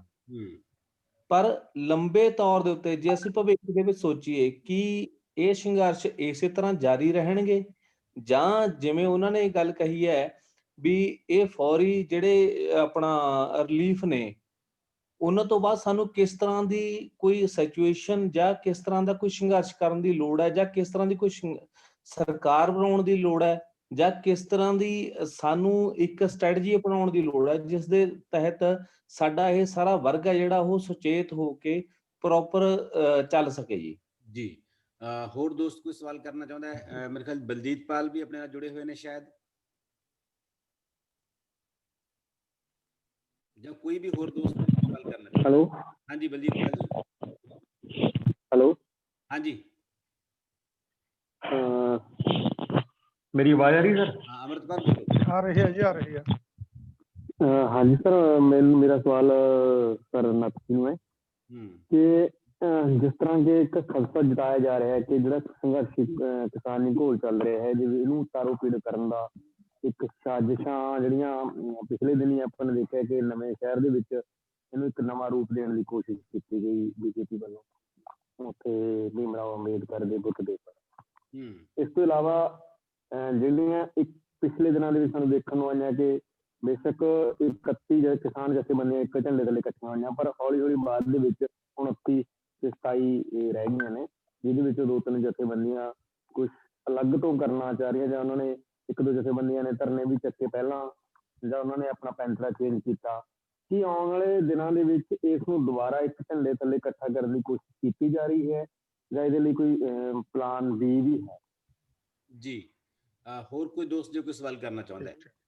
ਇੱਕ ਸਵਾਲ ਸਰ ਮੇਰਾ ਹੈ ਜੀ ਕਿ ਜਿਵੇਂ ਨਾ ਪਿੱਛੇ ਜੇ ਖਦਸ਼ਾ ਜਤਾਇਆ ਜਾ ਰਿਹਾ ਸੀ ਕਿ ਜੇਕਰ ਰੇਲ ਰੋਕੋ ਅੰਦੋਲਨ ਇਸੇ ਤਰ੍ਹਾਂ ਚੱਲਦਾ ਰਿਹਾ ਤਾਂ ਬਹੁਤ ਸਾਰੀਆਂ ਸਮੱਸਿਆਵਾਂ ਆਉਣਗੀਆਂ, ਕਿ ਉਹ ਸਮੱਸਿਆਵਾਂ ਆਉਣ ਦੀਆਂ ਸੰਭਾਵਨਾਵਾਂ ਸੱਚਮੁੱਚ ਹੈਗੀਆਂ, ਜਾਂ ਉਹ ਸਿਰਫ ਸੰਘਰਸ਼ ਨੂੰ ਤਾਰੋ ਪੀੜ ਕਰਨ ਵਾਸਤੇ ਹੀ ਫੈਲਾਈਆਂ ਜਾ ਰਹੀਆਂ ਗੱਲਾਂ ਨੇ? ਜੀ ਹੋਰ ਕੋਈ ਸਵਾਲ? ਨਹੀਂ ਤਾਂ ਫਿਰ ਅਸੀਂ ਸਾਡੇ ਐਕਸਪਰਟਸ ਉਹਨਾਂ ਦੇ ਜਵਾਬ ਲਈਏ। ਨਮਸਕਾਰ ਜੀ। ਹਾਂਜੀ ਸਰ ਵੈਸੇ ਤਾਂ ਸਵਾਲ ਇਹ ਹੋ ਗਿਆ, ਪਰ ਫਿਰ ਵੀ ਮੈਂ ਇਹ ਪੁੱਛਣਾ ਚਾਹੁੰਦਾ ਕਿ ਜਿਹੜਾ ਇਹ ਕਿਸਾਨ ਸੰਘਰਸ਼ ਚੱਲ ਰਿਹਾ ਜੀ, ਇਸ ਦਾ ਸਾਰੇ ਦੇ ਸਾਰਾ ਜਿਹੜਾ ਧਿਆਨ ਡਾਈਵਰਟ ਕਰਨ ਵਾਸਤੇ ਅਲੱਗ-ਅਲੱਗ ਥਾਵਾਂ ਤੋਂ ਅਲੱਗ-ਅਲੱਗ ਮਤਲਬ ਜਿਵੇਂ ਕਿਰਿਆਵਾਂ ਕਰਵਾਈਆਂ ਜਾਂਦੀਆਂ ਨੇ, ਜਿਵੇਂ ਅੰਮ੍ਰਿਤਪਾਲ ਜੀ ਹੁਣੇ ਦੱਸ ਰਹੇ ਸੀ ਇਹ ਘਟਨਾ ਵਾਪਰੀ, ਜਾਂ ਕਈ ਥਾਵਾਂ ਤੇ ਸ਼੍ਰੀ ਗੁਰੂ ਗ੍ਰੰਥ ਸਾਹਿਬ ਦੀ ਬੇਅਦਬੀ ਵਾਲੀ ਘਟਨਾ, ਜਾਂ ਹਰਿਮੰਦਰ ਸਾਹਿਬ ਦੇ ਵਿੱਚ ਜਿਹੜੀ ਘਟਨਾ ਵਾਪਰੀ, ਕਿਤੇ ਇਹ ਕੋਈ ਇਸ ਤਰ੍ਹਾਂ ਦੀ ਚਾਲ ਤਾਂ ਨਹੀਂ ਹੈਗੀ ਵੀ ਸਾਰੇ ਇਸ ਅੰਦੋਲਨ ਨੂੰ ਭੜਕਾਉਣ ਵਾਸਤੇ, ਖਤਮ ਕਰਨ ਵਾਸਤੇ ਵੀ ਇਸ ਤਰ੍ਹਾਂ ਦੀਆਂ ਕੋਈ ਚਾਲਾਂ ਹੋਣ, ਪੋਲੀਟੀਕਲ ਸਟੰਟ ਹੋਣ? ਫਿਰ ਕਿਵੇਂ ਇੱਕ ਮੰਚ ਤੇ ਇਹਨੂੰ ਇਕੱਠਾ ਕੀਤਾ ਜਾ ਸਕਦਾ ਹੈ, ਤੇ ਜਿਹੜੇ ਨੌਜਵਾਨ ਇਕੱਠੇ ਹੋਏ ਨੇ ਜਾਂ ਸੰਘਰਸ਼ ਦੇ ਵਿੱਚ ਜੁੜੇ ਨੇ ਉਹਨਾਂ ਨੂੰ ਕਿਸ ਤਰੀਕੇ ਦੇ ਨਾਲ ਜੋੜ ਕੇ ਰੱਖਿਆ ਜਾ ਸਕਦਾ ਹੈ? ਜੀ ਮੇਰੇ ਖਿਆਲ ਵਿੱਚ ਪਹਿਲਾਂ ਆਪਾਂ ਨੱਥ ਸਾਹਿਬ ਨੂੰ ਬੇਨਤੀ ਕਰੀਏ ਕਿ ਉਹ ਕੁਝ ਕਹਿਣਗੇ, ਉਸ ਤੋਂ ਬਾਅਦ ਕਨਕਲੂਡਿੰਗ ਟਿੱਪਣੀ ਦੇ ਤੌਰ ਤੇ ਡਾਕਟਰ ਸੁਖਪਾਲ ਸਿੰਘ ਹੋਰਾਂ ਨੂੰ ਕਹਾਂਗੇ। ਸਰ ਇੱਕ ਸਵਾਲ ਇੱਕ ਨਾਲ ਹੀ ਜੁੜਿਆ ਹੋਇਆ ਹੋਰ ਸਵਾਲ ਜੀ, ਜਿੱਦਾਂ ਕਿ ਅਸੀਂ ਹੁਣ ਇੱਥੇ ਮੈਂ ਪਹਿਲੀ ਵਾਰ ਪੰਜਾਬ ਦੇ ਜਾਂ ਸਾਰੇ ਸੰਘਰਸ਼ਾਂ ਦੇ ਵਿੱਚ ਪਹਿਲੀ ਵਾਰ ਹੋਇਆ ਕਿ ਅਸੀਂ ਸਰਕਾਰ ਨੂੰ ਟਾਰਗੇਟ ਕਰਨ ਦੇ ਨਾਲ ਕਾਰਪੋਰੇਟ ਨੂੰ ਵੀ ਟਾਰਗੇਟ ਕੀਤਾ, ਅਸੀਂ ਉਹਨਾਂ ਟੋਲ ਪਲਾਜ਼ੇ ਰੋਕੇ ਆ, ਅਸੀਂ ਉਹਨਾਂ ਦੇ ਮਾਲ ਰੋਕੇ ਆ, ਅਸੀਂ ਉਹਨਾਂ ਦੇ ਪੰਪ ਰੋਕੇ ਆ। ਕੀ ਇਕੱਲੇ ਪੰਪ ਟੋਲ ਪਲਾਜ਼ੇ ਜਾਂ ਮਾਲ ਤੋਂ ਇਲਾਵਾ ਹੋਰ ਵੀ ਬਹੁਤ ਸਾਰੇ ਕਾਰਪੋਰੇਟ ਹੈਗੇ ਨੇ ਪੰਜਾਬ ਦੇ ਵਿੱਚ ਜਿਹੜੇ ਇਸ ਵਰਗੇ ਕੰਮ ਕਰ ਰਹੇ ਨੇ, ਜੋ ਪਾਲਿਸੀਆਂ ਦੇ ਅਧੀਨ ਸੈਂਟਰ ਸਰਕਾਰ ਦੀਆਂ? ਕਿ ਆਉਣ ਵਾਲੇ ਟਾਈਮ ਦੇ ਵਿੱਚ ਇਹਨਾਂ ਨਾਲ ਹੀ ਕੰਮ ਚੱਲੇਗਾ ਕਿ ਹੋਰ ਅੱਗੇ ਤੋਂ ਜਿਹੜੀ ਕਿਸਾਨ ਜਥੇਬੰਦੀਆਂ ਦੀ ਨੀਤੀ ਹੈ ਕਿ ਪੂਰੀ ਤੇ ਪੂਰੀ ਜਿਹੜੇ ਪੰਜਾਬ ਦੇ ਵਿੱਚ ਕਾਰਪੋਰੇਟ ਹੈਗੇ ਉਹਨੂੰ ਵੀ ਘੇਰਿਆ ਜਾਏ? ਜੀ ਹਾਂਜੀ ਨੱਥ ਸਾਹਿਬ। ਹਾਂਜੀ ਦੋਸਤੋ, ਕਈ ਸਾਰੇ ਸਵਾਲ ਆਏ ਨੇ, ਅਮਰਤਪਾਲ ਜੀ ਨੇ ਕੀਤਾ, ਜਗਪਾਲ ਸਿੰਘ ਨੇ ਤੇ ਗੁਰਲਾਬ ਸਿੰਘ ਨੇ ਵੀ। ਇੱਕ ਤਾਂ ਗੱਲ ਇਹ ਹੈ ਜਿਹੜੀ ਸਭ ਤੋਂ ਸੈਂਟਰਲ ਪੁਆਇੰਟ ਆਪਾਂ ਕਹਿ ਸਕਦੇ ਹਾਂ, ਜਿਹੜਾ ਸੰਘ ਪਰਿਵਾਰ ਹੈ ਜਿਹਦੇ ਚ ਬੀਜੇਪੀ ਵੀ ਇੱਕ ਹਿੱਸਾ ਹੈ ਉਹਦਾ, ਇਹਨੂੰ ਹਜ਼ਾਰ ਮੂੰਹਾਂ ਵਾਲਾ ਸ਼ੇਸ਼ਨਾਗ ਕਿਹਾ ਜਾਂਦਾ ਹੈ, ਜਿਹਦੇ ਕਰਕੇ ਤੁਹਾਨੂੰ ਬਹੁਤ ਜ਼ਿਆਦਾ ਇਹਦੇ ਤੋਂ ਸੁਚੇਤ ਰਹਿਣ ਦੀ ਲੋੜ ਹੈ। ਠੀਕ ਇਹ ਗੱਲ ਨੋਟ ਕੀਤੀ ਗਈ ਕਿ ਇਸ ਐਜੀਟੇਸ਼ਨ ਨੂੰ ਡੀਰੇਲ ਕਰਨ ਲਈ ਇੱਕ ਗੱਲ ਇਹਦੇ ਚ ਇਹ ਹੋਈ ਕਿ ਦਲਿਤਾਂ ਨੂੰ ਭੜਕਾਓ ਕਿ ਜੱਟਾਂ ਦਾ ਅੰਦੋਲਨ ਹੈ, ਉਹ ਤੁਹਾਡੇ ਨਾਲ ਵਿਤਕਰਾ ਕਰਦੇ ਆ ਪਿੰਡਾਂ 'ਚ ਜਾਤੀ ਆਧਾਰਿਤ, ਇਸ ਕਰਕੇ ਤੁਸੀਂ ਇਹਦੀ ਸਪੋਰਟ ਕਿਉਂ ਕਰੋ। ਹਾਥਰਸ ਦੀ ਘਟਨਾ ਤੇ ਦੋਸ਼ੀਆਂ ਨਾਲ ਖੜਨ ਵਾਲੀ ਬੀਜੇਪੀ ਇੱਥੇ ਦਲਿਤ ਸਨਮਾਨ ਯਾਤਰਾ ਕਰਦੀ ਹੈ ਪੰਜਾਬ ਦੇ ਵਿੱਚ, ਜਿਹਦੀ ਖੈਰ ਵਿਜੇ ਸਾਂਪਲਾ ਨੂੰ ਮੂੰਹ ਦੀ ਖਾਣੀ ਪਈ। ਇਹਦੇ ਤੋਂ ਬਿਨਾਂ ਗੁਰੂ ਗ੍ਰੰਥ ਸਾਹਿਬ ਦੀ ਬੇਅਦਬੀ ਕਿਉਂਕਿ ਜਦੋਂ ਵੀ ਕਿਸਾਨ ਅੰਦੋਲਨ ਪੰਜਾਬ 'ਚ ਉੱਠਦਾ ਹੈ, ਉਦੋਂ ਲਾਜ਼ਮੀ ਤੌਰ ਤੇ ਕੋਈ ਧਾਰਮਿਕ ਮੁੱਦਾ ਖੜਾ ਕੀਤਾ ਜਾਂਦਾ ਹੈ। ਹੁਣ ਵੀ ਕੋਸ਼ਿਸ਼ ਕੀਤੀ ਗਈ। ਇਸ ਤੋਂ ਵੀ ਵੱਡੀ ਗੱਲ ਕਿ ਬੜੀ ਦੇਰ ਬਾਅਦ, ਦਹਾਕਿਆਂ ਬਾਅਦ, ਪੰਜਾਬ ਦੇ ਜਿਹੜੇ ਸਿੱਖ ਕਿਸਾਨੀ ਹੈ ਤੇ ਪੰਜਾਬ ਦੇ ਲੈਫਟ ਹੈ, ਉਹ ਰਲ ਕੇ ਇੱਕ ਅੰਦੋਲਨ ਕਰ ਰਹੇ ਨੇ ਸਾਂਝੇ ਤੌਰ ਤੇ ਬੜੀ, ਇਹ ਕਹਿ ਲਓ, ਯੂਨਿਟੀ ਦੇ ਨਾਲ। ਉਹਨਾਂ ਨੂੰ ਤੋੜਨ ਦੇ ਲਈ ਅੰਮ੍ਰਿਤਸਰ ਦੇ ਵਿੱਚ ਭੀਖੀ ਪਿੰਡ 'ਚ ਕਾਮਰੇਡ ਬਲਵਿੰਦਰ ਦਾ ਕਤਲ ਕਰਵਾ ਦਿੱਤਾ ਗਿਆ, ਤਾਂ ਕਿ ਇਹ ਹੋਵੇ ਕਿ ਕਾਮਰੇਡ ਉਹਨਾਂ ਨੂੰ ਗਾਲਾਂ ਕੱਢਣਗੇ, ਮਤਲਬ ਸੋ ਕਾਲਡ ਖਾਲਿਸਤਾਨੀਆਂ ਨੂੰ, ਉਹਦੇ ਬਦਲੇ ਸਿੱਖ ਕਾਮਰੇਡਾਂ ਨੂੰ ਗਾਲਾਂ ਕੱਢਣਗੇ। ਪਰ ਇਹਨਾਂ ਸਾਰੇ ਮਾਮਲਿਆਂ ਤੇ ਕਿਉਂਕਿ ਲੀਡਰਸ਼ਿਪ ਅਵੇਅਰ ਹੈ, ਅਜੇ ਤੱਕ ਉਹਨਾਂ ਦੀ ਕੋਈ ਚਾਲ ਇਸ ਮਾਮਲੇ 'ਚ ਕਾਮਯਾਬ ਨਹੀਂ ਹੋਈ। ਜਿੰਨਾ ਵੀ ਜਲਸਿਆਂ 'ਚ ਮੈਂ ਗਿਆ, ਮੈਂ ਸੁਣਿਆ ਕਿਸਾਨ ਲੀਡਰਾਂ ਨੇ, ਸਾਰੀਆਂ ਜਥੇਬੰਦੀਆਂ ਦੇ ਨੇ ਇਹਨਾਂ ਗੱਲਾਂ ਦੇ ਉੱਤੇ ਕਿਸਾਨੀ ਨੂੰ ਕਾਫੀ ਖੁੱਲ ਕੇ ਸਮਝਾਇਆ ਹੈ, ਜਿਹਦੇ ਕਰਕੇ ਫਿਰ ਵੀ ਜਾਣੀ ਸੁਚੇਤ ਰਹਿਣ ਦੀ ਲੋੜ ਅਜੇ ਵੀ ਬਰਕਰਾਰ ਹੈ ਇਹਨਾਂ ਮਾਮਲਿਆਂ 'ਚ। ਉਹ ਲਾਜ਼ਮੀ ਤੌਰ ਤੇ ਇਹਨੂੰ ਅੱਗੇ ਵਧਾਉਣਗੇ। ਦੂਜੀ ਗੱਲ ਆ ਰਹੀ ਸੀ ਕਿ ਇਹ ਜਾਣੀ ਅੰਦੋਲਨ ਇਸੇ ਤਰ੍ਹਾਂ ਚੱਲੂਗਾ ਜਾਂ ਜਾਣੀ ਕੀ ਹੋਊਗਾ। ਦੇਖੋ, ਇੱਕ ਗੱਲ ਹੈ ਕਿ ਮੋਦੀ ਸਰਕਾਰ ਬਹੁਤ ਛੇਤੀ ਪਿੱਛੇ ਹਟਣ ਵਾਲੀ ਨਹੀਂ। ਦੋ ਹੀ ਸ਼ਰਤਾਂ ਨੇ, ਜਾਂ ਦਬਾਅ ਵਧੇ ਉਹ ਪਿੱਛੇ ਹਟੇ, ਤੇ ਜਾਂ ਫਿਰ ਇਹ ਅੰਦੋਲਨ ਲੰਮਾ ਚੱਲੇ ਤੇ ਉਹਦਾ ਸੱਤਾ ਦੇ ਵਿੱਚੋਂ ਬੋਰੀਆ ਬਿਸਤਰਾ ਗੋਲ ਕਰ ਦਿੱਤਾ ਜਾਵੇ। ਜਿਹੜੇ ਵੀ ਹੋਰ ਸਾਹਮਣੇ ਕੱਲ ਨੂੰ ਆਉਣ, ਉਹ ਇਸ ਗੱਲ ਲਈ ਜਾਣੀ ਮਤਲਬ ਖੁੱਲ੍ਹੇਆਮ ਇਹ ਕਹਿ ਲਓ ਕਮਿਟਮੈਂਟ ਕਰਨਾ ਪਵੇ ਉਹਨਾਂ ਨੂੰ, ਜਿਵੇਂ ਰਾਹੁਲ ਗਾਂਧੀ ਨੂੰ ਕਹਿਣਾ ਪਿਆ ਕਿ ਜੇ ਅਸੀਂ ਸੱਤਾ ਚਾਹੁੰਦੇ ਹਾਂ ਤੇ ਕਾਨੂੰਨ ਰੱਦ ਕਰਾਂਗੇ। ਉਹਨਾਂ ਨੂੰ ਮਜਬੂਰ ਕਰ ਦਿੱਤਾ ਜਾਵੇ ਕਿ ਉਹ ਇਹਨਾਂ ਕਾਨੂੰਨਾਂ ਨੂੰ ਰੱਦ ਕਰਨ। ਇਸ ਕਰਕੇ ਇਹ ਇੱਕ ਗੱਲ ਸਮਝਣ ਵਾਲੀ ਹੈ ਕਿ ਇਕੱਲੀ ਕਿਸਾਨੀ ਦੀ ਲੜਾਈ ਨਹੀਂ, ਇਸ ਸਿਸਟਮ ਦੇ ਵਿੱਚ ਬੇਰੁਜ਼ਗਾਰੀ ਸਿਖਰਾਂ ਨੂੰ ਛੂਹ ਰਹੀ ਹੈ, ਕਾਰਪੋਰੇਟਰਾਂ ਦੇ ਮਾਲ ਛੋਟੀ ਦੁਕਾਨਦਾਰੀ ਤਬਾਹ ਕਰ ਰਹੇ ਨੇ, ਖੇਤੀ ਤਬਾਹ ਹੋ ਰਹੀ ਹੈ, ਲੇਬਰ ਨੂੰ ਕੰਮ ਨਹੀਂ ਮਿਲ ਰਿਹਾ, ਜਾਣੀ ਮਤਲਬ ਜਿਹਦੇ ਕਰਕੇ ਇਹ ਅੰਦੋਲਨ ਹੌਲੀ ਹੌਲੀ ਜੁੜਦੇ ਜਾ ਰਹੇ ਨੇ ਤੇ ਇੱਕ ਕਿਸਮ ਦੀ ਦੂਜੀ ਆਜ਼ਾਦੀ ਦੀ ਲੜਾਈ ਸ਼ੁਰੂ ਹੋ ਗਈ। ਪਹਿਲੀ ਆਜ਼ਾਦੀ ਦੀ ਲੜਾਈ ਵੀ ਦੇਖੀਏ ਤਾਂ 1857 ਤੋਂ ਸ਼ੁਰੂ ਕਰਕੇ ਪਹਿਲੀ ਜੰਗੇ ਆਜ਼ਾਦੀ ਤੋਂ 90 ਸਾਲ ਚੱਲੀ ਤੇ ਅਸੀਂ ਅੰਗਰੇਜ਼ਾਂ ਨੂੰ ਹਰਾ ਕੇ ਇੱਥੋਂ ਕੱਢ ਸਕੇ। ਇਸੇ ਤਰੀਕੇ ਨਾਲ ਹੀ 90 ਸਾਲ ਨਾ ਵੀ ਕਹੀਏ, ਪਰ ਸਾਨੂੰ ਲੰਮੇ ਤਰੀਕੇ ਨਾਲ ਤਿਆਰੀ ਕਰਨੀ ਪਊਗੀ ਕਿ ਕੱਲਾ ਬੀਜੇਪੀ ਦਾ ਵੀ ਸਵਾਲ ਨਹੀਂ, ਕਾਰਪੋਰੇਟ ਪ੍ਰਸਤ ਸਾਰੀਆਂ ਜਿਹੜੀ ਤਾਕਤਾਂ ਨੂੰ ਹਰਾ ਕੇ ਇੱਕ ਅਲਟਰਨੇਟਿਵ ਡਿਵੈਲਪ ਹੋਵੇ ਰਾਜਨੀਤੀ ਦੇ ਵਿੱਚ, ਜਿਹੜਾ ਜਨਤਾ ਦੇ ਹੱਕ 'ਚ ਖੜੇ। ਪੋਲੀਟੀਕਲ ਅਲਟਰਨੇਟਿਵ ਬਹੁਤ ਜ਼ਰੂਰੀ ਹੈ। ਇਸ ਕਿਸਮ ਦੀ ਕੋਈ ਸਰਕਾਰ ਸਾਹਮਣੇ ਆਵੇ, ਉਹਦੇ ਲਈ ਸਾਨੂੰ ਸਾਰਿਆਂ ਨੂੰ ਮਿਲ ਕੇ ਯਤਨ ਕਰਨੇ ਪੈਣਗੇ। ਜੀ, ਤੀਜੀ ਗੱਲ ਜਿਹੜੀ ਕਿਸਾਨ ਜਥੇਬੰਦੀਆਂ ਦੀ ਏਕਤਾ ਵਾਲੇ ਮਾਮਲੇ ਤੇ ਸੀ, ਮੈਂ ਆਖਰੀ ਪੁਆਇੰਟ ਤੇ ਉਹਦੇ ਤੇ ਦੋ ਗੱਲਾਂ ਕਹਿਣਾ ਚਾਹੁੰਦਾ। ਏਕਤਾ ਅਜੇ ਵੀ ਜਾਣੀ ਬਹੁਤ ਵੱਡੇ ਪੱਧਰ ਤੇ ਮਜ਼ਬੂਤ ਹੈ, ਰਲ ਕੇ ਚੱਲ ਰਹੀਆਂ ਜਥੇਬੰਦੀਆਂ। ਇੱਕ ਦੀ ਜਥੇਬੰਦੀ ਦੀ ਸਮੱਸਿਆ ਹੈ ਕਿ ਉਹ ਜਾਣੀ ਮਤਲਬ ਬਾਕੀਆਂ ਦੇ ਨਾਲੋਂ ਵੱਖਰੇ ਐਕਸ਼ਨ ਦਿੰਦੇ ਨੇ, ਵੱਖਰੇ ਫੈਸਲੇ ਲੈਂਦੇ ਨੇ। ਉਹਨਾਂ ਨੂੰ ਬੜੇ ਜ਼ੋਰ ਨਾਲ ਅਪੀਲ ਵੀ ਕੀਤੀ, ਉਹਨਾਂ ਦੀ ਆਲੋਚਨਾ ਵੀ ਕੀਤੀ ਹੈ ਦੂਜੀਆਂ ਜਥੇਬੰਦੀਆਂ ਨੇ ਕਿ ਅੱਜ ਸਾਨੂੰ ਮੈਕਸੀਮਮ ਏਕਤਾ ਦੀ ਲੋੜ ਹੈ, ਮਜ਼ਬੂਤ ਏਕਤਾ ਦੀ ਲੋੜ ਹੈ। ਅੱਜ ਸਾਨੂੰ ਕੋਈ ਵੀ ਇਸ ਕਿਸਮ ਦੀ ਕਾਰਵਾਈ ਨਹੀਂ ਕਰਨੀ ਚਾਹੀਦੀ ਜਿਹਦੇ ਨਾਲ ਜਾਣੀ ਕੋਈ ਸਾਡੇ ਅੰਦੋਲਨ ਦੇ ਵਿੱਚ ਦਰਾੜ ਨਜ਼ਰ ਆਵੇ। ਜਿਹਦੇ ਕਰਕੇ ਅਸੀਂ ਹੁਣ ਵੀ ਇਹੀ ਕਹਾਂਗੇ ਕਿ ਜਾਣੀ ਮਤਲਬ ਇਹ ਕੋਈ ਆਪਣੀ ਇਕੱਲਿਆਂ ਦੀ ਸ਼ਕਤੀ ਦਿਖਾਉਣ ਦਾ ਮਾਮਲਾ ਨਹੀਂ, ਆਪਣੀ ਡੋਮੀਨੇਸ਼ਨ ਸਾਬਤ ਕਰਨ ਦਾ ਮਾਮਲਾ ਨਹੀਂ। ਇਹ ਰਲ ਕੇ ਜਾਣੀ ਕਿਸਾਨੀ ਦੇ ਤੇ ਪੰਜਾਬ ਦੇ ਭਵਿੱਖ ਨੂੰ ਬਚਾਉਣ ਦੀ ਇੱਕ ਲੜਾਈ ਹੈ। ਇਹ ਲੜਾਈ ਸਾਨੂੰ ਜਿੰਨੀ ਵੱਧ ਤੋਂ ਵੱਧ ਸੰਭਵ ਏਕਤਾ ਹੈ ਉਹਨੂੰ ਕਰਕੇ ਲੜਨੀ ਚਾਹੀਦੀ ਹੈ। ਤੇ ਜਥੇਬੰਦੀਆਂ ਦੀ ਲੀਡਰਸ਼ਿਪ ਦਾ ਬਹੁਤ ਵੱਡਾ ਹਿੱਸਾ ਹੁਣ ਤੱਕ ਜਾਣੀ ਇਸ ਅਕੀਦੇ ਦੇ ਉੱਤੇ ਦ੍ਰਿੜ ਹੈ। ਇਸ ਕਰਕੇ ਉਮੀਦ ਕੀਤੀ ਜਾਂਦੀ ਹੈ ਕਿ ਉਹ ਯੂਨਾਈਟ ਹੋ ਕੇ ਇਸ ਅੰਦੋਲਨ ਨੂੰ ਲਗਾਤਾਰ ਅੱਗੇ ਚਲਾਉਣ 'ਚ ਸਫਲ ਹੋਣਗੇ। ਜੀ, ਡਾਕਟਰ ਸੁਖਪਾਲ ਸਿੰਘ ਜੀ, ਜੇ ਤੁਸੀਂ ਮੇਰੀ ਆਵਾਜ਼ ਸੁਣ ਰਹੇ ਹੋ, ਕਨਕਲੂਡਿੰਗ ਟਿੱਪਣੀ ਦੇ ਤੌਰ ਤੇ ਕੋਈ 1-2 ਮਿੰਟ ਤੁਸੀਂ ਕੁਝ ਕਹਿਣਾ ਚਾਹੁੰਦੇ ਹੋ? ਜੀ ਜੀ, ਮੈਂ ਇਹਨਾਂ ਦੇ ਸੰਬੰਧ 'ਚ ਇਹੀ ਕਹਿਣਾ ਚਾਹੁੰਦਾ ਕਿ ਜਦੋਂ ਇਹ ਆਰਡੀਨੈਂਸ ਲੈ ਆਏ ਸੀਗੇ, ਉਦੋਂ ਕੇਂਦਰ ਸਰਕਾਰ ਨੇ ਕਿਹਾ ਸੀ ਕਿ ਇਹ ਇਤਿਹਾਸਿਕ ਨੇ, ਕਿ 1947 'ਚ ਇੱਕ ਆਜ਼ਾਦੀ ਮਿਲੀ ਸੀ, ਇੱਕ 2020 'ਚ ਮਿਲੀ ਹੈ। ਤਾਂ ਮੈਂ ਤਾਂ ਇਹਨੂੰ ਇਹ ਕਹਿਣਾ ਕਿ ਜਿਵੇਂ ਜਿਹੜਾ ਨੋਬਲ ਲੌਰੀਏਟ ਹੈ ਜੋਸਫ ਸਟਿਗਲਿਜ਼, ਉਹਨੇ ਕਿਹਾ ਸੀ ਕਿ ਜੇ ਮਤਲਬ ਸਾਰਿਆਂ ਤੋਂ ਜਿਹੜਾ ਸਿਸਟਮ ਤੁਸੀਂ ਜੇ ਕਿਸੇ ਵੀ ਸਿਸਟਮ ਨੂੰ ਜੇ ਵਧੀਆ ਕਰਨਾ ਹੈ ਤਾਂ ਇੰਡੀਆ ਦਾ ਦੇਖ ਲਓ ਉਹਦੇ ਉਲਟ ਕਰ ਦਿਓ, ਉਹ ਵਧੀਆ ਹੋਊਗਾ। ਮੈਂ ਹੁਣ ਇਹ ਸਮਝਦਾ ਕਿ ਜੇ ਉਹ ਕਹਿੰਦੇ ਸੀ ਕਿ ਇਹ ਆਜ਼ਾਦੀ 1947 ਚ, ਮੈਨੂੰ ਲੱਗਦਾ ਕਿ ਇਹ 1947 ਤੋਂ ਪਹਿਲਾਂ ਵਾਲੀ ਜਿਹੜੀ ਗੁਲਾਮੀ ਸੀ ਉਸ ਤੋਂ ਵੱਡੀ ਗੁਲਾਮੀ ਦੇ ਵਿੱਚ ਜਿਹੜਾ ਕਿਸਾਨਾਂ ਨੂੰ ਪਾਇਆ। ਇੱਕ ਮੈਂ ਇਸ ਦੇ ਵਿੱਚ ਜਿਹੜਾ ਨੱਥ ਸਾਹਿਬ ਨੇ ਵੀ ਉਠਾਇਆ ਮੁੱਦਾ, ਮੈਂ ਵੀ ਉਹਦੇ ਨਾਲ ਪੂਰਾ ਸਹਿਮਤ ਹਾਂ ਕਿ ਇਹ ਜਿਹੜੀ ਮੂਵਮੈਂਟ ਹੈ, ਜਿਹੜੀ ਮੈਂ ਪਹਿਲਾਂ ਵੀ ਕਿਹਾ ਕਿ ਵਿਆਪਕ ਹੈ ਤੇ ਇਤਿਹਾਸਕ ਹੈ, ਤੇ ਇਹਦੇ ਵਿੱਚੋਂ ਲੋਕਾਂ ਨੂੰ ਬਹੁਤ ਸਾਰੀਆਂ ਆਸਾਂ ਨੇ ਤੇ ਹਾਲ ਤੱਕ ਜਥੇਬੰਦੀਆਂ ਬਹੁਤ ਵਧੀਆ ਇਹਨੂੰ ਲੈ ਰਹੀਆਂ ਨੇ। ਤਾਂ ਇਹ ਹੈ ਕਿ ਇਹਨੂੰ ਹੋਰ ਮਤਲਬ ਜਿਹੜਾ ਜਿੰਨੀ ਵਿਆਪਕ ਤਾਂਹੀਓ ਬਣੀ, ਜਿਵੇਂ 31 ਜਥੇਬੰਦੀਆਂ ਕਹਿੰਦੇ ਨੇ ਕਿ 31 ਹੋ ਗਈਆਂ, ਮੈਂ ਕਹਿੰਦਾ ਇਹ ਐਡੀ ਵੱਡੀ ਤਾਂਹੀਓ ਬਣੀ ਕਿ ਇਹਨਾਂ ਸਿਆਣਪ ਨਾਲ 31 ਨੂੰ ਜਾਂ ਜੋ ਵੀ 250 ਜਥੇਬੰਦੀਆਂ ਇੰਡੀਆ ਲੈਵਲ ਤੇ ਉਹਨੂੰ ਇਕੱਠਾ ਰੱਖਿਆ। ਇਹ ਬਹੁਤ ਵੱਡੀ ਗੱਲ ਹੈ, ਛੋਟੀ ਗੱਲ ਨਹੀਂ ਹੈਗੀ। ਪਰ ਜਿਹੜੀਆਂ ਲੋਕਾਂ ਦੀਆਂ ਉਮੀਦਾਂ ਨੇ, ਐਕਸਪੈਕਟੇਸ਼ਨ ਨੇ, ਉਹ ਬਹੁਤ ਜ਼ਿਆਦਾ ਨੇ।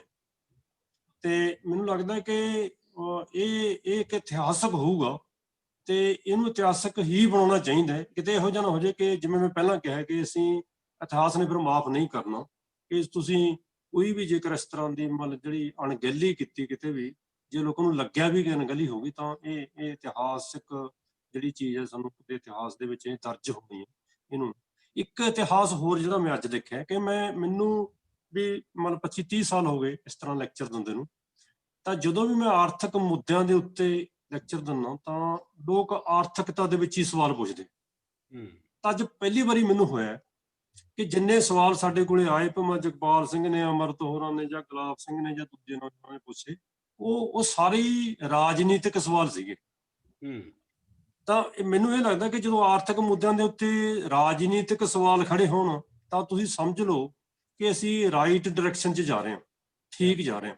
ਕਿਉਂਕਿ ਹੱਲ ਤਾਂ ਰਾਜਨੀਤਿਕ ਪੋਲੀਟੀਕਲ ਇਕਨੋਮੀ ਨਹੀਂ ਕਰਨੇ, ਮੁੱਦੇ ਭਾਵੇਂ ਆਰਥਿਕ ਹੀ ਹੋਣ। ਅੱਜ ਜਿੰਨੇ ਵੀ ਸਵਾਲ ਹੈ ਉਹ ਸਾਰੇ ਆਏ ਜੀ, ਇਹ ਜਿਹੜੀ ਮੂਵਮੈਂਟ ਚੱਲ ਰਹੀ ਹੈ ਇਹ ਕਿਤੇ ਇਹ ਕਿਸ ਤਰ੍ਹਾਂ ਚੱਲੂਗੀ, ਕਿਤੇ ਐ ਫੇਲ ਤਾਂ ਨਹੀਂ ਹੋ ਜਾਊਗੀ, ਕਿਤੇ ਇਹਦੇ ਵਿੱਚ ਆਹ ਖਦਸ਼ੇ ਨੇ, ਆਹ ਨੇ ਜਿਹੜੇ ਨੱਥ ਸਾਹਿਬ ਨੇ ਐਕਸਪਲੇਨ ਕੀਤੇ ਨੇ। ਤਾਂ ਮੈਨੂੰ ਲੱਗਦਾ ਕਿ ਅਸੀਂ ਅੱਜ ਨੌਜਵਾਨ ਸਾਡਾ ਮਤਲਬ ਇਹ ਸੋਚ ਰਿਹਾ ਇਹ ਸਾਡੇ ਜਿਹੜੀ ਆਰਥਿਕਤਾ ਦੇ ਮੁੱਦੇ ਨੇ ਉਹ ਸਾਨੂੰ ਸਮਝਣੇ। ਸਾਨੂੰ ਤਾਂ ਇਹ ਹੈ ਕਿ ਇਹਦਾ ਹੱਲ ਕਿਵੇਂ ਕਰੀਏ। ਤਾਂ ਹੱਲ ਦੇ ਵਿੱਚ ਉਹਨਾਂ ਨੂੰ ਇਹ ਲੱਗਦਾ ਕਿ ਜਿਹੜੀ ਮੂਵਮੈਂਟ ਮਤਲਬ ਜਿਹੜੀ ਬਣ ਰਹੀ ਹੈ ਉਹਨੂੰ ਹੋਰ ਸੁਚਾਰੂ ਢੰਗ ਨਾਲ ਕਿਵੇਂ ਚਲਾਇਆ ਜਾਵੇ। ਤਾਂ ਇਹ ਮੈਂ ਵਧਾਈ ਦਿੰਦਾ ਅੱਜ ਦੇ ਇਹ ਆਰਗੇਨਾਈਜ਼ਰਾਂ ਨੂੰ ਤੇ ਸਾਰੇ ਸੁਣਨ ਵਾਲਿਆਂ ਤੇ ਕੁਐਸਚਨ ਕਰਨ ਵਾਲਿਆਂ ਨੂੰ, ਜਿਨ੍ਹਾਂ ਨੇ ਇੱਕ ਨਵੀਂ ਪਿਰਤ ਪਾਈ ਹੈ ਕਿ ਅਸੀਂ ਹੁਣ ਇਸ ਦਿਸ਼ਾ ਵਿੱਚ ਹੋਰ ਅੱਗੇ ਕਿਵੇਂ ਵੱਧ ਸਕਦੇ ਹਾਂ। ਧੰਨਵਾਦ ਜੀ। ਦੋਸਤੋ, ਜਗਤਾਰ ਕਹਿੰਦਾ ਕਿ ਹਰ ਮੋੜ ਤੇ ਸਲੀਬਾਂ, ਹਰ ਪੈਰ ਤੇ ਹਨੇਰਾ, ਫਿਰ ਵੀ ਅਸੀਂ ਰੁਕੇ ਨਾ, ਸਾਡਾ ਵੀ ਦੇਖ ਜੇਰਾ। ਇਸ ਵੇਲੇ ਪੰਜਾਬ ਇਤਿਹਾਸ ਸਿਰਜਣ ਵਾਲੇ ਪਾਸੇ ਵੱਧ ਰਿਹਾ ਹੈ। ਆਜ਼ਾਦੀ ਦੀ ਲੜਾਈ ਜਾਂ ਇਸ ਤੋਂ ਪਹਿਲਾਂ ਵੀ ਹਿੰਦੁਸਤਾਨ ਦੇ ਵਿੱਚ ਜਿੰਨੀਆਂ ਮੂਵਮੈਂਟਸ ਚੱਲੀਆਂ ਉਹਦੇ ਵਿੱਚ ਪੰਜਾਬ ਦੀ ਬਹੁਤ ਵੱਡੀ ਭੂਮਿਕਾ ਰਹੀ ਹੈ ਤੇ ਪੰਜਾਬ ਕਿਸਾਨੀ ਸੰਘਰਸ਼ ਦੀ ਇਸ ਮੂਵਮੈਂਟ ਨੂੰ ਵੀ ਅਗਵਾਈ ਦੇ ਰਿਹਾ ਹੈ। ਆਉਣ ਵਾਲੇ ਸਮੇਂ ਦੇ ਵਿੱਚ ਇਸ ਸੰਘਰਸ਼ ਨੇ ਦੇਸ਼ ਵਿਆਪੀ ਪੱਧਰ ਤੇ ਫੈਲਣਾ ਹੈ। ਇਹਦੀਆਂ ਹੋਰ ਬਹੁਤ ਸਾਰੀਆਂ ਪਰਤਾਂ ਸਾਡੇ ਸਾਹਮਣੇ ਆਉਣਗੀਆਂ। ਇਹਦੇ ਵਿੱਚ ਹੋਰ ਬਹੁਤ ਸਾਰੇ ਲੋਕਾਂ ਨੂੰ ਸ਼ਾਮਲ ਕਰਕੇ ਜਨ ਅੰਦੋਲਨ ਬਣਾਉਣ ਵਾਲੇ ਪਾਸੇ ਵਧਣਾ ਪਊਗਾ ਤੇ ਜਿਹੜੀਆਂ ਬਹੁਤ ਸਾਰੀਆਂ ਚੋਰ ਮੋਰੀਆਂ ਨੇ ਉਹਨਾਂ ਨੂੰ ਸਮਝਣਾ ਪਊਗਾ ਤੇ ਉਹਨਾਂ ਨੂੰ ਦੇਖ ਕੇ ਹਰ ਵਕਤ ਇਹ ਤੇ ਨਿਗਾਹ ਰੱਖ ਕੇ ਆਉਣ ਵਾਲੇ ਸਮੇਂ ਦੀਆਂ ਜਿਹੜੀਆਂ ਨੀਤੀਆਂ ਨੇ, ਜਿਹੜੀਆਂ ਸੰਘਰਸ਼ ਦੀ ਰੂਪਰੇਖਾ ਉਹ ਤੈਅ ਕਰਨੀ ਪਊਗੀ। ਤੇ ਅਸੀਂ ਦੁਆ ਕਰਦੇ ਹਾਂ ਕਿ ਇਹ ਸੰਘਰਸ਼ ਹੋਰ ਮਜ਼ਬੂਤ ਹੋਵੇ ਤਾਂ ਕਿ ਸਾਡਾ ਪੰਜਾਬ ਦਾ ਜਾਂ ਭਾਰਤ ਦਾ ਕਿਸਾਨ ਹੈ, ਜਿਹੜਾ ਮਜ਼ਦੂਰ ਹੈ, ਜਿਹੜਾ ਕਿਰਤੀ ਹੈ, ਉਹਦੀ ਜ਼ਿੰਦਗੀ ਸੌਖੀ ਹੋ ਸਕੇ, ਉਹਦੀ ਜ਼ਿੰਦਗੀ ਖੁਸ਼ਹਾਲ ਹੋ ਸਕੇ। ਜਿਹੜਾ ਅਸਲ ਦੇ ਵਿੱਚ ਜਿਹਦੇ ਸਿਰ ਤੇ ਦੇਸ਼ ਚੱਲਦਾ, ਜਿਹਦੇ ਸਿਰ ਤੇ ਦੇਸ਼ ਖੜਾ ਹੈ, ਉਹਨਾਂ ਲੋਕਾਂ ਦੀ ਜ਼ਿੰਦਗੀ ਦੇ ਵਿੱਚ ਕੋਈ ਚੇਂਜ ਆਵੇ। ਇਹ ਸਾਰੇ ਸੰਘਰਸ਼ ਦਾ ਮੋਟਿਵ ਇਹੀ ਹੈ।